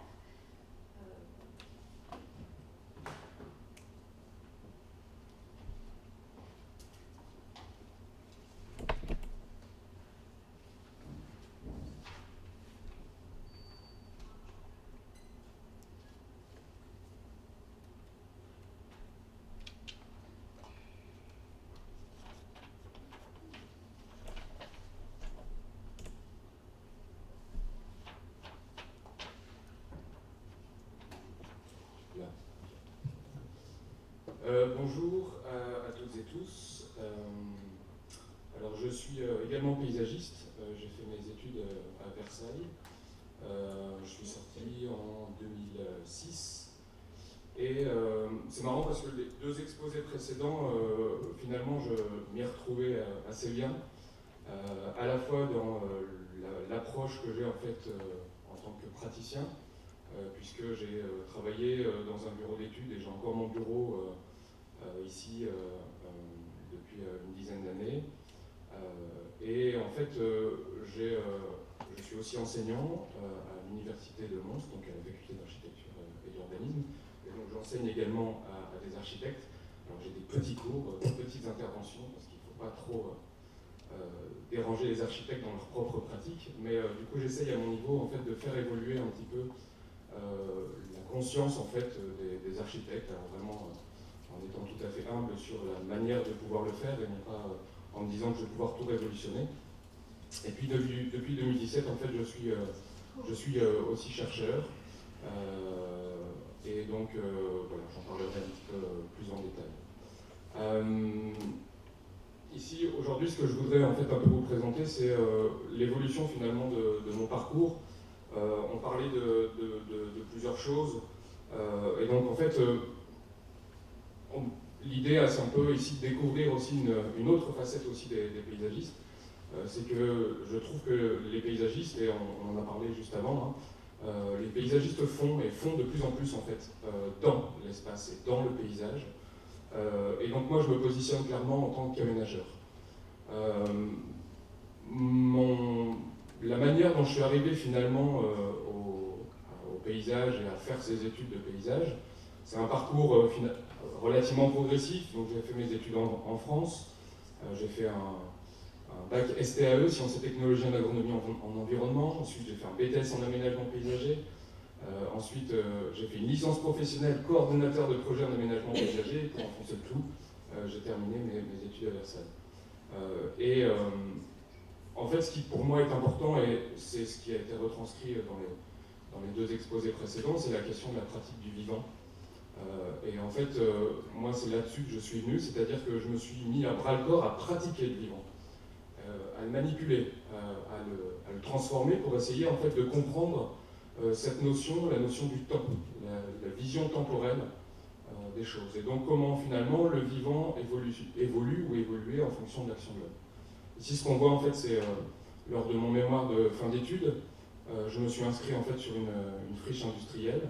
Et en fait, j'ai agi sur cette friche parce que j'y voyais en fait une capacité à essayer de la transformer, de lui donner en fait une autre valeur et en fait essayer aussi de voir comment le temps jouait à la fois sur la question des couleurs, sur la question de la forme, sur l'évolution du milieu, sur la question des saisons, mais aussi l'influence qu'avait l'action finalement sur ce milieu.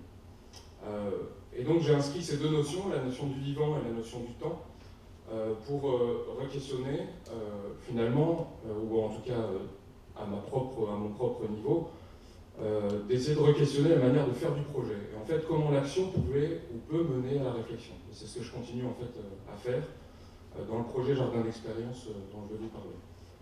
Et comment finalement une action répétitive, cyclique, permettait de générer un projet dans le temps qui, du coup, devenait un projet, comment dire, presque de planification, en fait, de l'espace.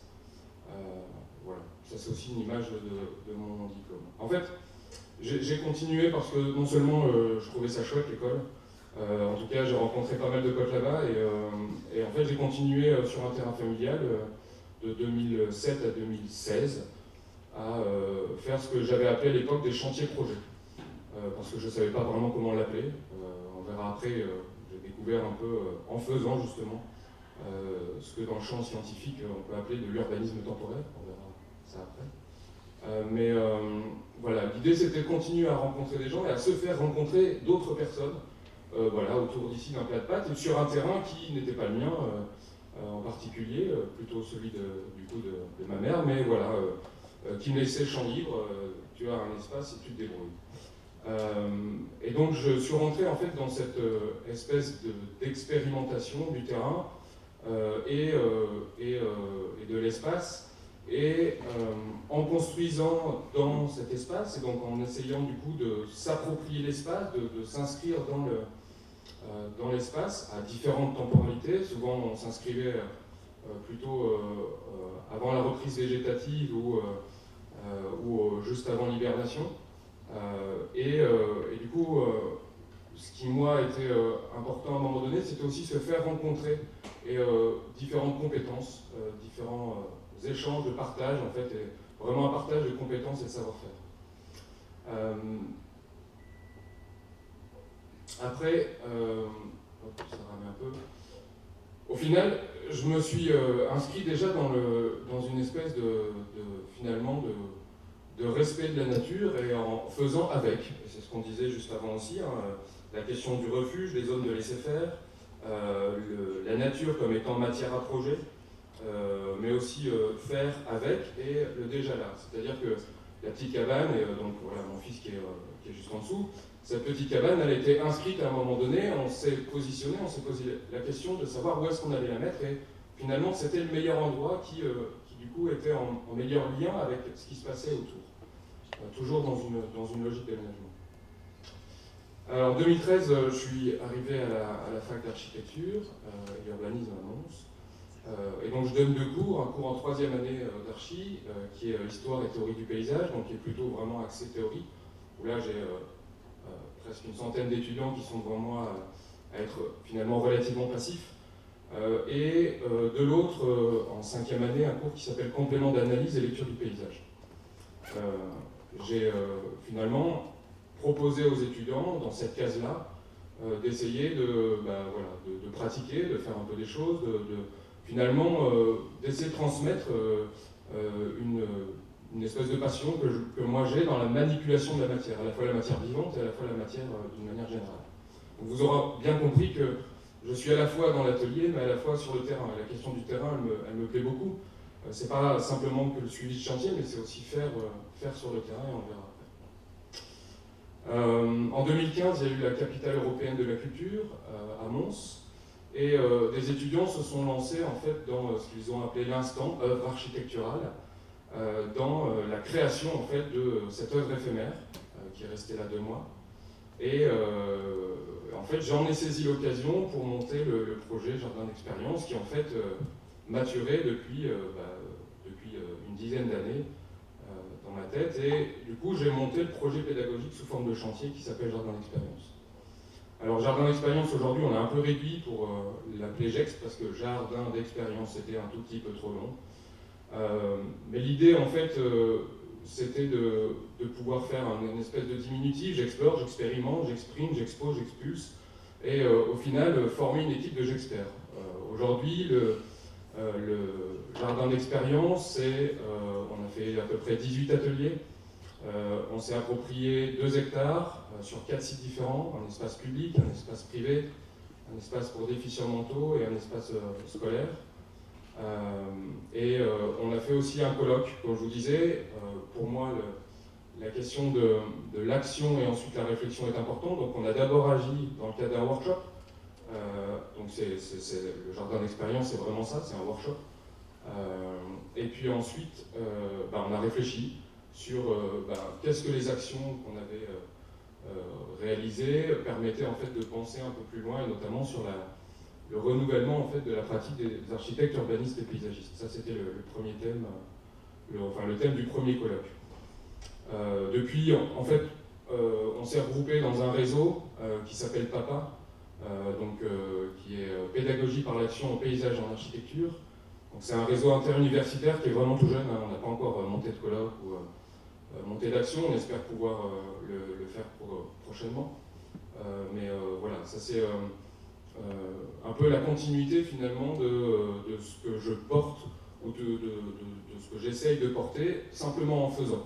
Et donc les choses arrivent au fur et à mesure. Alors Jardin d'Expérience, je ferai juste c'est une espèce de prétexte finalement à recherche aujourd'hui.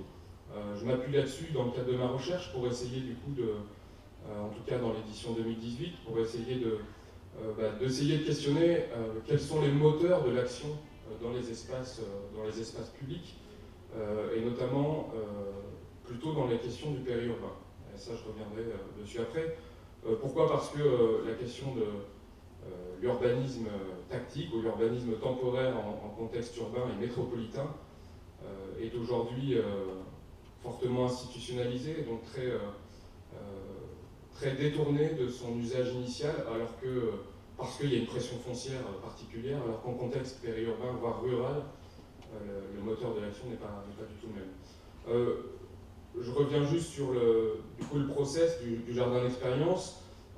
C'est un process en 3 temps, et on verra, il y a d'autres temps ensuite, qui sont les temps de retour à la normale, je dirais, l'après-temps d'action. Et donc, on a une semaine où on conçoit, les étudiants conçoivent ce qu'on appelle une stratégie d'occupation d'espace. Ils sont relativement libres, ils font ce qu'ils veulent. Ils peuvent imaginer un projet d'appropriation de l'espace. Et puis ensuite, pendant 5 mois, on prépare en fait le chantier. C'est-à-dire qu'on forme des groupes de travail, que ce soit en logistique, parce que le projet ne manipule aucune matière nouvelle, mais c'est que de la matière de recyclage, de réemploi. Et donc en fait, on va glaner dans tous les chantiers autour pour récupérer un maximum de matériaux, qui en fait va être derrière la matière à projet, mais on a aussi des partenariats avec des pépinières, avec des boîtes de BTP, avec des fabricants d'outils de jardin, et on verra juste après. Voilà. Qui nous permettent en fait de réaliser le chantier avec un coût 0. Donc je me suis rendu compte que faire ça, finalement, cette action revêtait de l'urbanisme temporaire. Alors, le sociologue Benjamin Pradel, qui pour moi est la définition en fait, qui cible mieux le plus cette action, c'est une action d'organiser, d'aménager, surtout de cibler en fait, des espaces à enjeu. On parlait des usages aussi tout à l'heure, de stimuler les usages. Pour un réinvestissement social et une transformation spatiale à long terme. Alors c'est marrant, mais dans cette définition, on ne voit pas du tout la question et la place de la nature, ou la question du végétal, mais on verra toute l'importance que peut revêtir végétale, justement dans la manière de transformer les usages, de transformer l'espace, ou même de transformer la capacité des habitants, c'est-à-dire des personnes qui occupent l'espace, pour essayer en fait de s'approprier et de gérer l'espace autrement. Ici, je voulais juste vous montrer 3 images, donc j'ai essayé quand même de repositionner dans la question du colloque sur la question du réenchantement du sauvage urbain. Ici, c'est 3 temps d'évolution d'un même espace. Donc ça, c'était sur le premier jardin d'expérience, donc ça date maintenant d'il y a 3 ans. Ça, c'était donc en avril 2016, pendant l'aménagement de l'espace. En fait, les étudiants ont dessiné un petit ponton qui passait au-dessus en fait, d'un espace humide pour essayer du coup de ne pas, ou en tout cas de l'impacter le moins possible. Et on voit du coup le temps d'abandon derrière, c'est-à-dire que l'espace est un peu livré à lui-même, l'aménagement commence tout doucement à péricliter. Et donc il y avait en fait 3 copropriétaires, et en fait un des propriétaires qui était dans un congé de longue maladie s'est réapproprié l'espace. Donc ça, c'est une photo qui date de la semaine passée. Je suis passé le voir comme ça, et en fait pour lui c'est devenu un espace d'expérience personnel où en fait il s'implique dans l'espace et dans son réenchantement, ou en tout cas dans sa tentative en fait de se l'approprier tout en ayant un certain respect et en essayant de ne pas tout tondre et tout contrôler. Et du coup, je voudrais revenir sur l'importance finalement du geste, sur la question de l'entretien, sur la question de la culture et sur l'approche de la friche. Moi, j'ai une image tout à fait particulière, donc ça c'est c'est une photo prise la semaine passée aussi, où d'un côté on voit ce que peut générer l'entretien, c'est-à-dire c'est taillé, c'est coupé, c'est propre, et de l'autre quelque chose de beaucoup plus libre et beaucoup plus souple. Donc l'importance du geste, c'est quelque chose que j'essaie de mettre en évidence en fait dans la caractérisation de la morphologie de l'action au sein de ma recherche, à travers du coup cette recherche-action liée au jardin d'expérience. Et je pourrais expliquer ce que le jardin d'expérience revêt exactement, un jardin personnel, à travers un apprentissage expérientiel. C'est un peu ça l'idée. Et on se retrouve du coup dans le périurbain, mais pas que dans le périurbain, à avoir une vision finalement de la nature qui est un peu erronée, c'est-à-dire reste là dans le coin, tiens-toi et ne bouge pas. Il ne faut surtout pas que ça bouge et il faut que ça reste très lisse et très propre et très droit. Avec tous ces haies, par exemple, de l'élandie qu'on peut voir dans les lotissements, ce qu'on appelle les lotissements, et donc qui génèrent une certaine finalement monotonie à travers un outil qui est la tondeuse, qui est un outil pour moi plus que dangereux, dans le sens, Alain Baraton, dans son livre sur le jardinier de Versailles, nous décrit un peu cette tristesse qu'il a à entendre tous les matins les mecs qui allument les moteurs des tondeuses, des tronçonneuses, des souffleurs à feuilles. Alors ça, les souffleurs à feuilles, c'est quelque chose d'assez incroyable. Et en fait, ça se ressent d'une manière générale, c'est-à-dire que c'est tellement un outil de complaisance que c'est tellement génial de passer la tondeuse, de se dire qu'on peut passer, repasser et repasser. Et c'est en fait un outil de domination presque sur la nature, et qui est largement utilisé, et même, je dirais, surutilisé avec les acteurs communaux. Ici, on voit deux ouvriers communaux qui sont en train de s'affairer à nettoyer un massif, et puis à 50 mètres plus loin, on voit tout le matériel qu'ils ont pour bien s'assurer qu'ils vont bien nettoyer l'ensemble de l'espace, avec toujours le traditionnel souffleur qu'on va retrouver, souffleur à moteur bien sûr, pas électrique, qu'on va retrouver à côté de la tondeuse. Alors c'est là qu'on voit qu'il y a quand même un sacré travail de conscientisation encore à faire pour essayer du coup d'inscrire en fait le sauvage dans le contexte urbain et à travers au niveau des acteurs. Donc l'édition en fait 2018 du Jardin d'Expérience a alimenté la recherche. Donc je vous disais, c'est l'urbanisme temporaire, contexte périurbain, mais finalement quel potentiel pour un urbanisme alternatif. Donc elle m'a permis en fait de caractériser le jeu d'acteurs, donc de créer une cartographie du jeu d'acteurs. Donc ici c'est un des 4 espaces, c'est l'espace public. Et elle m'a permis du coup d'identifier quelle place avait chacun de ces acteurs dans l'action en elle-même, et donc dans la manière et dans la chronologie dont l'action se mettait en place. Ce qui nous intéresse et ce qui m'intéresse ici, c'est finalement la question de cyclique, c'est-à-dire qu'à partir du moment où on met une gestion en place, il y a forcément un moment donné où on se pose la question de est-ce que c'est la bonne gestion, où est-ce qu'on va, et est-ce qu'il faut la remettre en question à travers un aménagement, ou comment il faut la repenser et la revoir.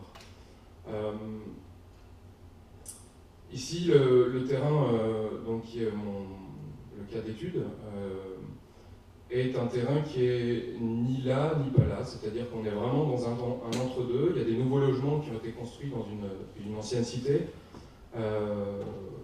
plutôt une belle cité d'ailleurs, qui date des années 60. Il y a un foyer communautaire qui a été construit, et puis il y a là cet espace qui a été fraîchement engazonné pour que ça fasse propre, et puis qui a été largement tondu.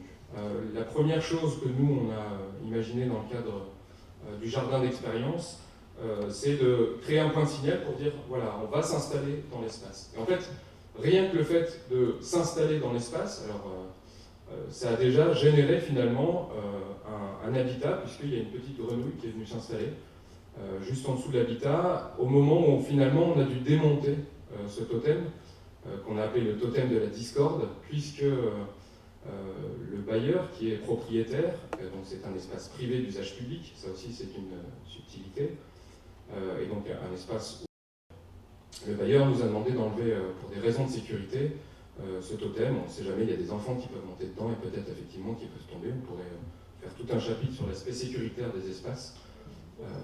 Mais voilà, ça me fait penser du coup aussi à Jacques Simon et tous les livres qu'il faisait sur les espaces ouverts et les espaces libres. Mais voilà, on a, à partir d'une construction temporaire, développé un habitat, et donc on a simplement, en s'installant dans l'espace, généré déjà une première appropriation presque du sauvage, de la faune locale, alors que c'est un espace complètement vide. On se dit, mais comment cette grenouille est arrivée jusque-là, soit. Et donc pendant une semaine, les étudiants en fait, se sont installés. L'action d'urbanisme temporaire, alors je ne rentre pas trop dedans, mais clairement ça transforme en fait les espaces du quotidien, c'est-à-dire qu'on passe d'un espace qui serait visible et qu'on pratique tous les jours, et là d'un coup on change. Alors les gens s'arrêtent, se disent tiens, qu'est-ce qui se passe, qu'est-ce que vous faites, pourquoi vous faites ça, et ici on a généré, l'action a généré 5 espaces, une petite aire de jeu qui était déjà là mais qu'on a déplacée, une petite terrasse, quelques éléments plutôt de cheminement, et un potager communautaire. Et en fait, c'est le potager communautaire que les habitants se sont le plus approprié. Et en fait, on a créé d'un non-lieu, on a créé un lieu. Voilà le titre, je vous parlais d'un lieu de partage du vivant. Ben voilà, c'est un peu ça, c'est-à-dire que du coup, les habitants se sont mis à... alors avec des pneus, des outils de recycler, mais se sont mis à faire des jardinières. D'autres ont commencé à mettre et à installer un épouvantail. Alors c'est marrant, est-ce que c'est pour faire peur aux oiseaux ou à la tondeuse? Je ne sais pas. Mais voilà, il y a une école qui est juste à côté, qui s'est installée aussi dans l'espace, et qui en a fait en fait son espace d'expérimentation aussi. Et donc ça aussi c'est chouette parce que il y a aussi toute une logique derrière de fabrication par les enfants d'un imaginaire. Eux s'approprient l'espace, d'un espace qui du coup était, je dirais, ouvert et vide. On en crée un espace, alors je ne dis pas qu'il ne faut pas qu'il y en ait en ville, des espaces vides, c'est important aussi, la question d'espace ouvert et d'espace vide. Mais là, de s'approprier un espace, c'est chouette aussi parce que ça permet en fait de réquestionner finalement la manière d'être et de faire. mais aussi de, entre guillemets, former les générations futures à se questionner sur l'approche écologique, la question du sauvage, la valeur finalement de la terre telle qu'elle peut être et avoir. Alors, avec des résultats plus ou moins positifs, c'est-à-dire que les habitants se sont principalement... Alors vous voyez, ils ont même reconstruit le totem, on voit à gauche. Ça c'est plutôt chouette. Mais voilà, ils se sont plutôt focalisés sur la question des annuels, et donc du potager, et pas sur la question finalement du temps long, et donc des 600 plants que nous avions plantés, et donc qui nous avaient été fournis par une pépinière. Et donc on voit au premier plan ces plants qui ont été périclités, dans le sens où on a eu une grande sécheresse et ils se sont focalisés plutôt à maintenir le potager, les annuels, plutôt que d'arroser les... bon, pourtant je suis passé plusieurs fois, je leur ai dit, mais plutôt que d'arroser les arbustes. Et donc tous les arbustes sont partis, mais voilà, il y en a quelques-uns qui ont repris. Mais ce qui est important derrière, c'est finalement toute cette approche et appropriation et finalement d'une construction d'une image mentale collective à travers l'approche de la culture. Et moi je trouve que, contrairement à ce qui aurait pu être dit ici ou ce que j'aurais pu entendre, la culture peut amener au sauvage, je trouve, dans le sens, la culture à un moment donné, moi je trouve la culture de l'espace, ou la culture de la terre, ou même la culture collective, donc la culture humaine, peut à un moment donné générer de nouvelles formes de vie derrière qui peuvent être des formes de vie sauvage. Et voilà ici toute une colonie de gendarmes. Alors j'ai essayé de me renseigner sur le nom, les Phyrochoris sapterus. Donc les aménagements qui ont été faits se dégradent progressivement et sont réappropriés par une autre nature, et donc par la faune derrière qui vient. Alors je ne rentre pas dans le détail aussi de l'appropriation par le bailleur qui lui a commencé à mettre des clôtures un peu partout, parce qu'il s'est dit que c'était important de mettre des clôtures et de cerner bien l'espace. L'ortus conclusus, un jardin, c'est bien un espace qui est fermé. On le voit aussi à travers les dessins, en fait, donc j'en ai toute une foultitude de ces dessins-là, les dessins des enfants, que du coup ils ont commencé à construire une diversité et à dessiner la diversité et cette richesse en fait dans l'espace. Je sais que j'ai encore 2-3 minutes, alors du coup j'ouvrirai un petit peu les choses, la question. Ça c'est une photo qui a été prise lors d'une journée d'études à l'ESSAD de Valenciennes, donc l'école supérieure d'architecture, enfin pas d'architecture, mais en tout cas de design, à Valenciennes, donc qui s'appelait Crash Metropolis. Et donc, est-ce qu'il faut du coup jardiner l'urbain pour le re-questionner, c'est-à-dire complètement aller le détruire, le déconstruire, ou est-ce qu'il faut du coup faire avec, c'est-à-dire à la manière de Frédéric Olmsted, comme on a pu le voir hier, et donc du coup l'accompagner. Une autre question, c'est par rapport à la gestion des espaces communs et des espaces publics.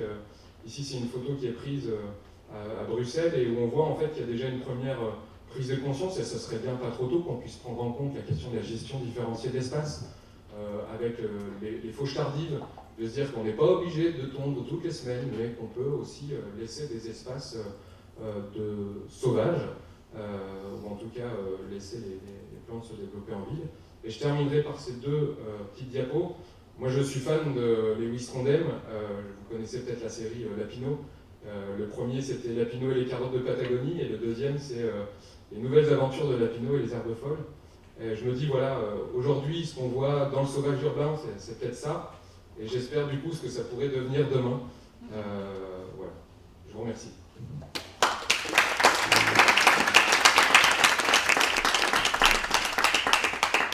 Merci pour cette autogestion du temps. Alors, par équité avec les autres présentations, on va d'abord commencer pour voir s'il y a une ou deux questions d'explicitation sur l'exposé de Simon Blanca, et ensuite on va partir dans la discussion plus générale avec les trois intervenants. Oui, alors je vais appuyer sur le bouton. Oui, j'ai une question par rapport à cette présentation, merci beaucoup. Et je me posais la question parce que vous avez parlé justement d'emplois communaux, et il me semble que C'est quelque chose qui est intéressant à étudier parce qu'on parle beaucoup de conception, de paysagistes, concepteurs, d'ingénieurs, etc. Mais de savoir les travailleurs du quotidien, de la maintenance justement de ces espaces, qu'est-ce qu'ils en pensent du sauvage urbain? Si un employé communal était parmi nous, ce que j'espère en tout cas, qu'est-ce qu'il dirait de cette évolution justement des représentations vers plus d'écologie ou tout ce que vous avez évoqué dans votre présentation? Alors, est-ce que du coup, si on part dans cette approche-là, on leur piquerait pas d'une certaine manière leur boulot? Parce que en fait, leur job, c'est quand même d'entretenir. C'est quand même d'entretenir le cadre de vie. Et donc voilà, ils sont simplement les petites mains d'un système, je dirais. C'est eux qui font d'ailleurs tout le travail. On les chapeaute, on leur dit, toi tu fais ça, tu vas aller là aujourd'hui, tu vas ailleurs, etc. Voilà, je ne sais pas à quel niveau il faut amener la conscientisation, justement, et à quelle mesure et à quelle proportion il faut donner finalement aux sauvages, ou en tout cas dans la question de la gestion différenciée. Parce que voilà, ça reste quand même des postes ultra coûteux, parce que c'est des postes qui se renouvellent régulièrement. En tout cas, pour une commune, ça coûte très cher d'entretenir ces espaces verts. Et on le voit, en tout cas dans ma pratique professionnelle, puisque j'ai eu l'occasion de faire plusieurs master-plans. Donc voilà, ce que vous montriez tout à l'heure, ça me parle beaucoup, parce que c'est ce que moi aussi je dessine, c'est-à-dire on essaye de mettre un maximum d'espace ouvert dans les nouveaux quartiers. Et pour autant, quand à un moment donné, le bailleur doit le céder à la ville dit « Oh là là, non, ça c'est pas possible, alors les nous vous mettez pas, parce que ça va nous coûter cher, il faut qu'on l'entretienne, donc mettez plutôt des pavés. Ah oui, non, des arbres. Non, si vous pouviez mettre du stationnement, ça fonctionne mieux, parce que les arbres, c'est pareil, il faut les tailler, ça fait de l'ombre. Voilà, en plus les feuilles tombent par terre, parfois il y a même des fleurs qui tombent par terre, et donc ça pourrit. C'est sale, on risque de glisser dessus, en tout cas plutôt dans les contextes vraiment urbains. J'entends ce genre de réflexion. Et donc voilà, je sais pas, je pense que c'est plutôt les petites mains, on leur piquerait un peu leur job que de ne pas, ou en tout cas d'ouvrir à plus de sauvages. Voilà, c'est juste qu'on recule là-dessus.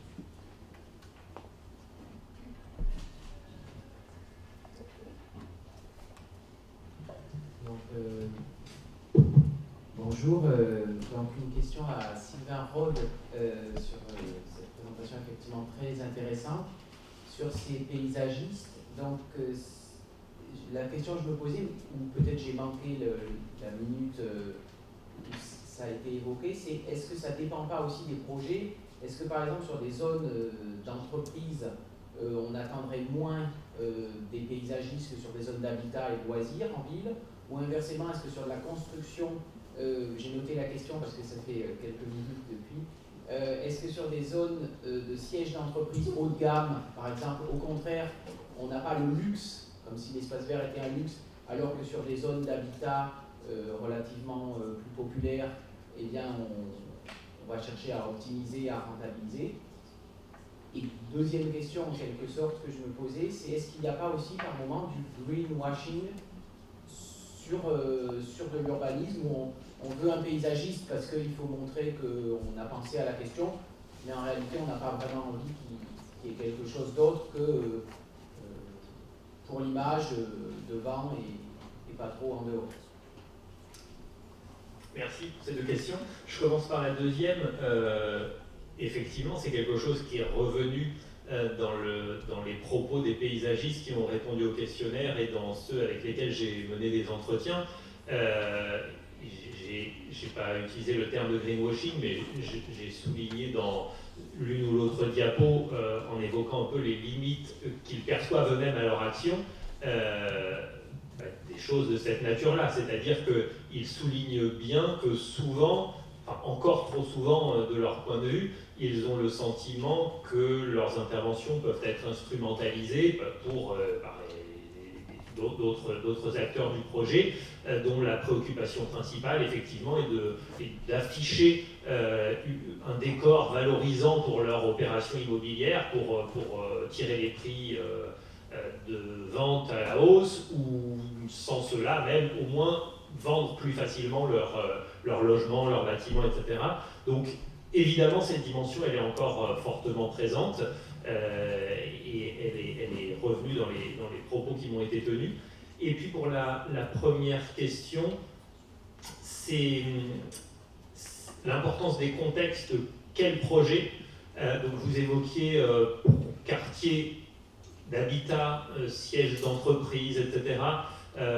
Oui, probablement, selon les fonctions projetées dans le quartier, selon les acteurs attendus, des acteurs économiques puissants, du logement social, ça ne se pose pas forcément de la même manière, c'est vrai, mais en même temps, j'allais dire, je me suis aussi...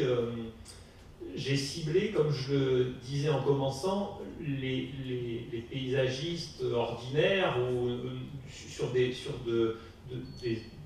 projets d'aménagement ordinaires, c'est-à-dire qu'on voit que jusque dans les projets de lotissement, donc là on est dans de la zone d'habitat, avec en partie du logement social, et bien précisément l'action à sensibilité plus écologique des paysagistes, eh bien, va s'exprimer jusque dans ces opérations qui, il y a quelques années, ne les incluaient pas du tout. Alors, je ne dis pas que ça les révolutionne, ces lotissements, mais par petites touches, dans le traitement des haies, des espèces qui sont utilisées, etc., notamment dans la gestion des eaux pluviales, avec la question des noues, des bassins de rétention et de leur traitement végétal, eh bien, les paysagistes, là, ont le sentiment d'avoir des petits leviers d'action pour justement orienter ces projets vers une meilleure prise en charge du fonctionnement des milieux.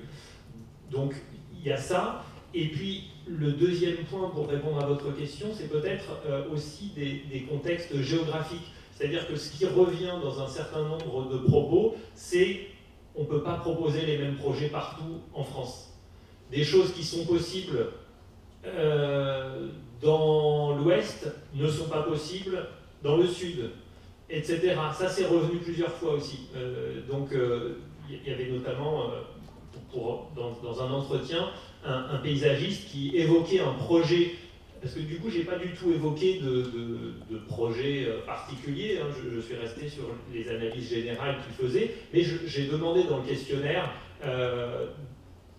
à chaque personne qu'elle me cite un projet qu'elle considérait comme un peu emblématique de ces nouvelles pratiques, etc. Donc du coup, j'ai de la matière aussi sur des projets, et dans les entretiens, pareil, et un paysagiste me parlait d'un projet qu'il avait mis en œuvre à Lyon, qui, selon lui, était emblématique un peu de son nouveau rapport aux écosystèmes, une pratique qui intègre ces paramètres écologiques, de fonctionnement des milieux. Et il me disait, ce qui a été possible dans le contexte lyonnais, parce que déjà à Lyon, il y a des choses engagées depuis pas mal d'années, etc., ça n'aurait pas été possible à Perpignan. Bon, il me disait ça, il avait mis en œuvre récemment un projet d'aménagement d'espace public à Perpignan, donc il s'était confronté, j'allais dire, à la maîtrise d'ouvrage locale, aux élus, etc. Et il avait senti un peu le terrain, la culture locale, et il me disait, ben voilà, là, clairement, il y a des différences de contexte géographique. Donc, peut-être aussi ça joue selon les cultures locales des acteurs, leur habitude à inclure ces problématiques ou pas, il y a probablement des différences aussi. Et puis peut-être juste pour apporter un petit élément de complément par rapport à la première question qui a été posée juste avant, dire que dans l'étude que j'évoquais dans mon introduction, celle d'Ache-Osière et Petit Berghem, ben justement, ils ont étudié, ils n'ont pas étudié uniquement les paysagistes concepteurs, mais ils ont aussi étudié cette écologisation au prisme des services d'entretien des espaces verts, qui effectivement, au quotidien, dans les collectivités, travaillent à cela. Et ils mettent en évidence quand même des évolutions non négligeables dans la matière. Vous avez évoqué la gestion différenciée. Bon, je pense qu'il y a quand même des changements de pratiques et donc des changements de culture aussi dans ces services d'entretien des espaces verts communaux qui sont assez forts à l'œuvre. Alors je ne veux pas faire de la dénonciation, mais on a là dans la salle un directeur d'espace vert d'une collectivité qui peut-être aurait des choses intéressantes à nous dire en la matière. Guillaume, je ne sais pas si vous voulez rattraper la balle au bon. Dénonciation. Oui, non, je trouve intéressant votre approche. Je suis ingénieur paysagiste formé à Angers, je suis un directeur du cadre de ville, je m'occupe de la gestion, voire la propreté espaciale. Donc je suis largement éloigné de mon métier d'origine. Je suis surtout dans la gestion de la conception et je suis dans la gestion globale de l'espace public et pas seulement dans l'approche nature en ville. Par contre, je regarde cette sensibilité et je constate la difficulté de faire évoluer les pratiques, les perceptions et les représentations des habitants, des élus et des agents. Mais je constate aussi des évolutions et une lame de fond dominante. Et donc, ne serait-ce que dans la dénomination, la division qui se fait s'appelle division nature urbaine, c'est pas anecdotique, c'est dans une direction de cadre de vie. Et ensuite, dans l'évolution des pratiques des jardiniers, c'est-à-dire que maintenant on est vraiment dans des jardiniers, des espaces naturels et des jardiniers d'espaces aménagés, il y a une convergence des méthodes de travail. Déjà par des questions de coût, ça coûte toujours moins cher de moins gérer, c'est bête mais ça marche, par la conscience d'habitants, tout ce qui est propre est considéré comme traité chimiquement, et donc de plus en plus la notion de propre évolue par la loi.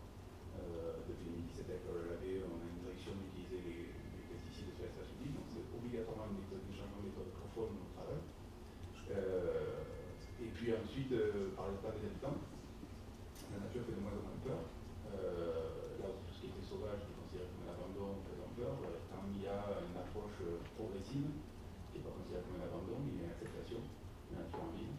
Et là où on considérait que les insectes, les oiseaux et tout autre nuisible, les ours et les pigeons, les insectes et les cafards, on en a parlé hier, maintenant c'est considéré comme étant plus cette diversité de son lieu, et que quand on a le silence de la nature, on a pas mal de bruit en ville, finalement. On a plus de présence de la faune et de la flore, finalement, au sein de la ville que dans le milieu agricole autour de nous. Et donc, il y a une évolution des mentalités. Alors, je ne nie pas tout ce que vous dites sur les services techniques, on va dire, censeurs et sur la lourdeur de l'organisation, parce que c'est vrai qu'on est soumis à de nombreuses contraintes. Les gens ne veulent pas payer d'impôts et ont de plus en plus de critiques sur le service public et sa lourdeur. Mais il y a une évolution qui est réelle. Voilà. Je ne veux pas monopoliser la parole, mais j'essaie de rebondir entre tout ce qui a été dit. Juste moi pour terminer, tout à l'heure, quand on m'a posé la question des formations, vous avez dit que vous étiez diplômé pour certains de Versailles, pour d'autres d'Angers, et c'est ce que vous venez de dire. C'est deux écoles qui ont été assez bien représentées dans mon questionnaire. Moi, je voulais juste te dire que je suis tout à fait d'accord avec le fait que la gestion à long terme est maintenant cruciale. Enfin, en fait, il y a une sorte de tension, de dialogue entre le geste du concepteur, qui va aussi assez souvent fournir un plan de gestion à long terme et penser le projet aussi sur le long terme, c'est aussi le job du paysagiste. Mais il y a tout le job derrière des services, de la gestion et de comment en fait ce projet est sculpté et adapté à toutes sortes de choses qui peuvent arriver, survenir. Et du coup, je pense qu'il y a un vrai sujet qui mérite à être développé maintenant en recherche et dans les discussions sur la place qui est laissée à la gestion par rapport à la conception. Nous, là, à Toulouse, moi je suis vice-présidente de la Fédération française du paysage Occitanie et en novembre, on organise des journées sur la nature en ville avec l'association des urbanistes toulousains et on organise spécifiquement une table ronde sur la place de la gestion par rapport à la conception et le dialogue en fait entre des concepteurs et les services espaces verts de la ville de Toulouse. On invitera peut-être Bordeaux, enfin on est en train de constituer la table ronde, mais je pense que c'est un vrai sujet qui émerge aujourd'hui.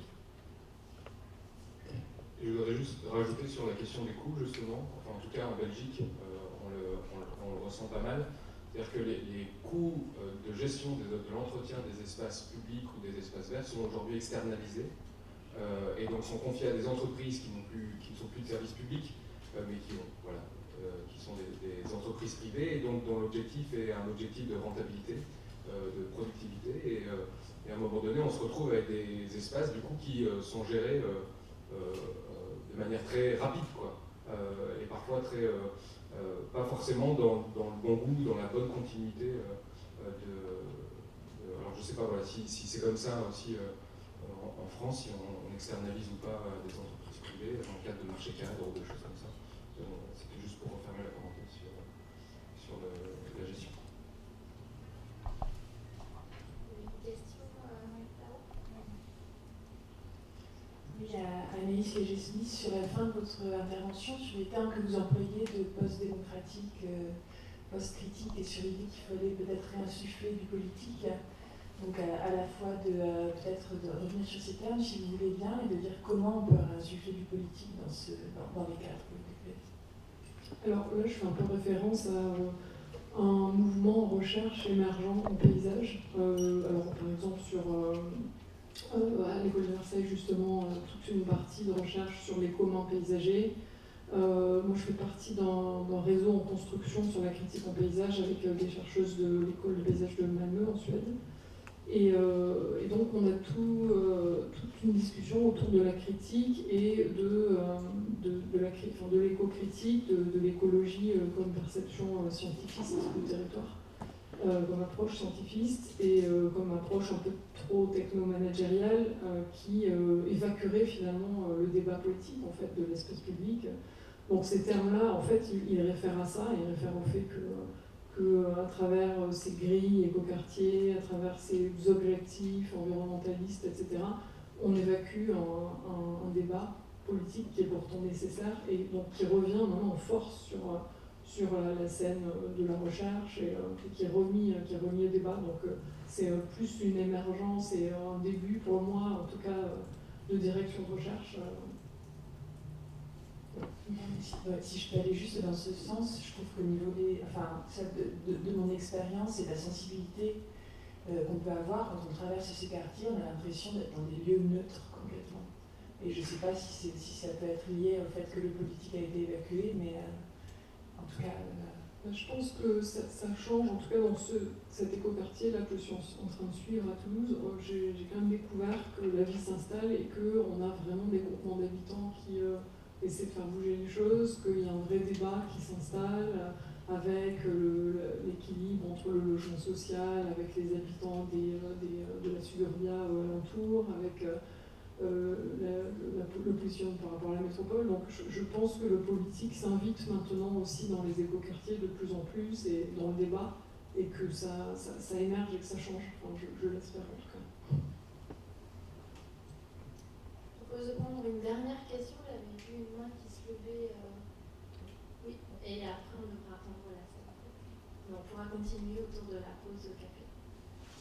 Oui, merci pour vos présentations d'abord. Et pour revenir sur la question de la gestion en lien avec une présentation hier, justement, de Cécile sur un quartier dans le nord de Paris, où la population a utilisé justement un espace délaissé pour justement créer un jardin, et toute la question de la gestion apparaissait après, en fait, pour voir comment la population pouvait prendre possession, ou pas prendre possession, mais gérer ces espaces-là.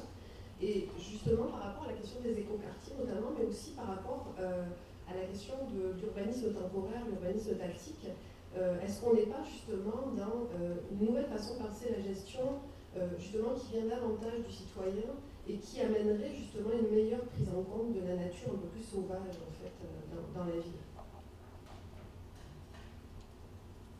Je réponds très rapidement. Par rapport à la réappropriation, en tout cas dans mon cas d'étude, les bandes justement dont je vous parlais, là, le retrait d'un mètre, elles sont réappropriées par endroits, mais les gens ont encore du mal à aller se réapproprier des espaces qui sont perçus comme à l'interface entre le privé et le public. Donc il y a un frein encore par rapport à ça. Par contre, les espaces privés, collectifs, là, c'est vraiment un terrain de jeu, d'expérimentation, notamment le jardin partagé. Et pour la perception de la nature, c'est quand même encore, ça m'a été confirmé, un grand frein. Les noues peu entretenues, les zones non fauchées sont encore pointées du doigt comme étant des nids à moustiques, comme étant des nids à bestioles, etc. Donc voilà, il y a tout cet aspect à faire évoluer clairement. Donc il y a encore assez peu quand même, je dirais, dans le cas d'études que je regarde, d'appropriation et d'acceptation de cette nature sauvage. Moi je dirais que c'est un peu à double tranchant, c'est-à-dire que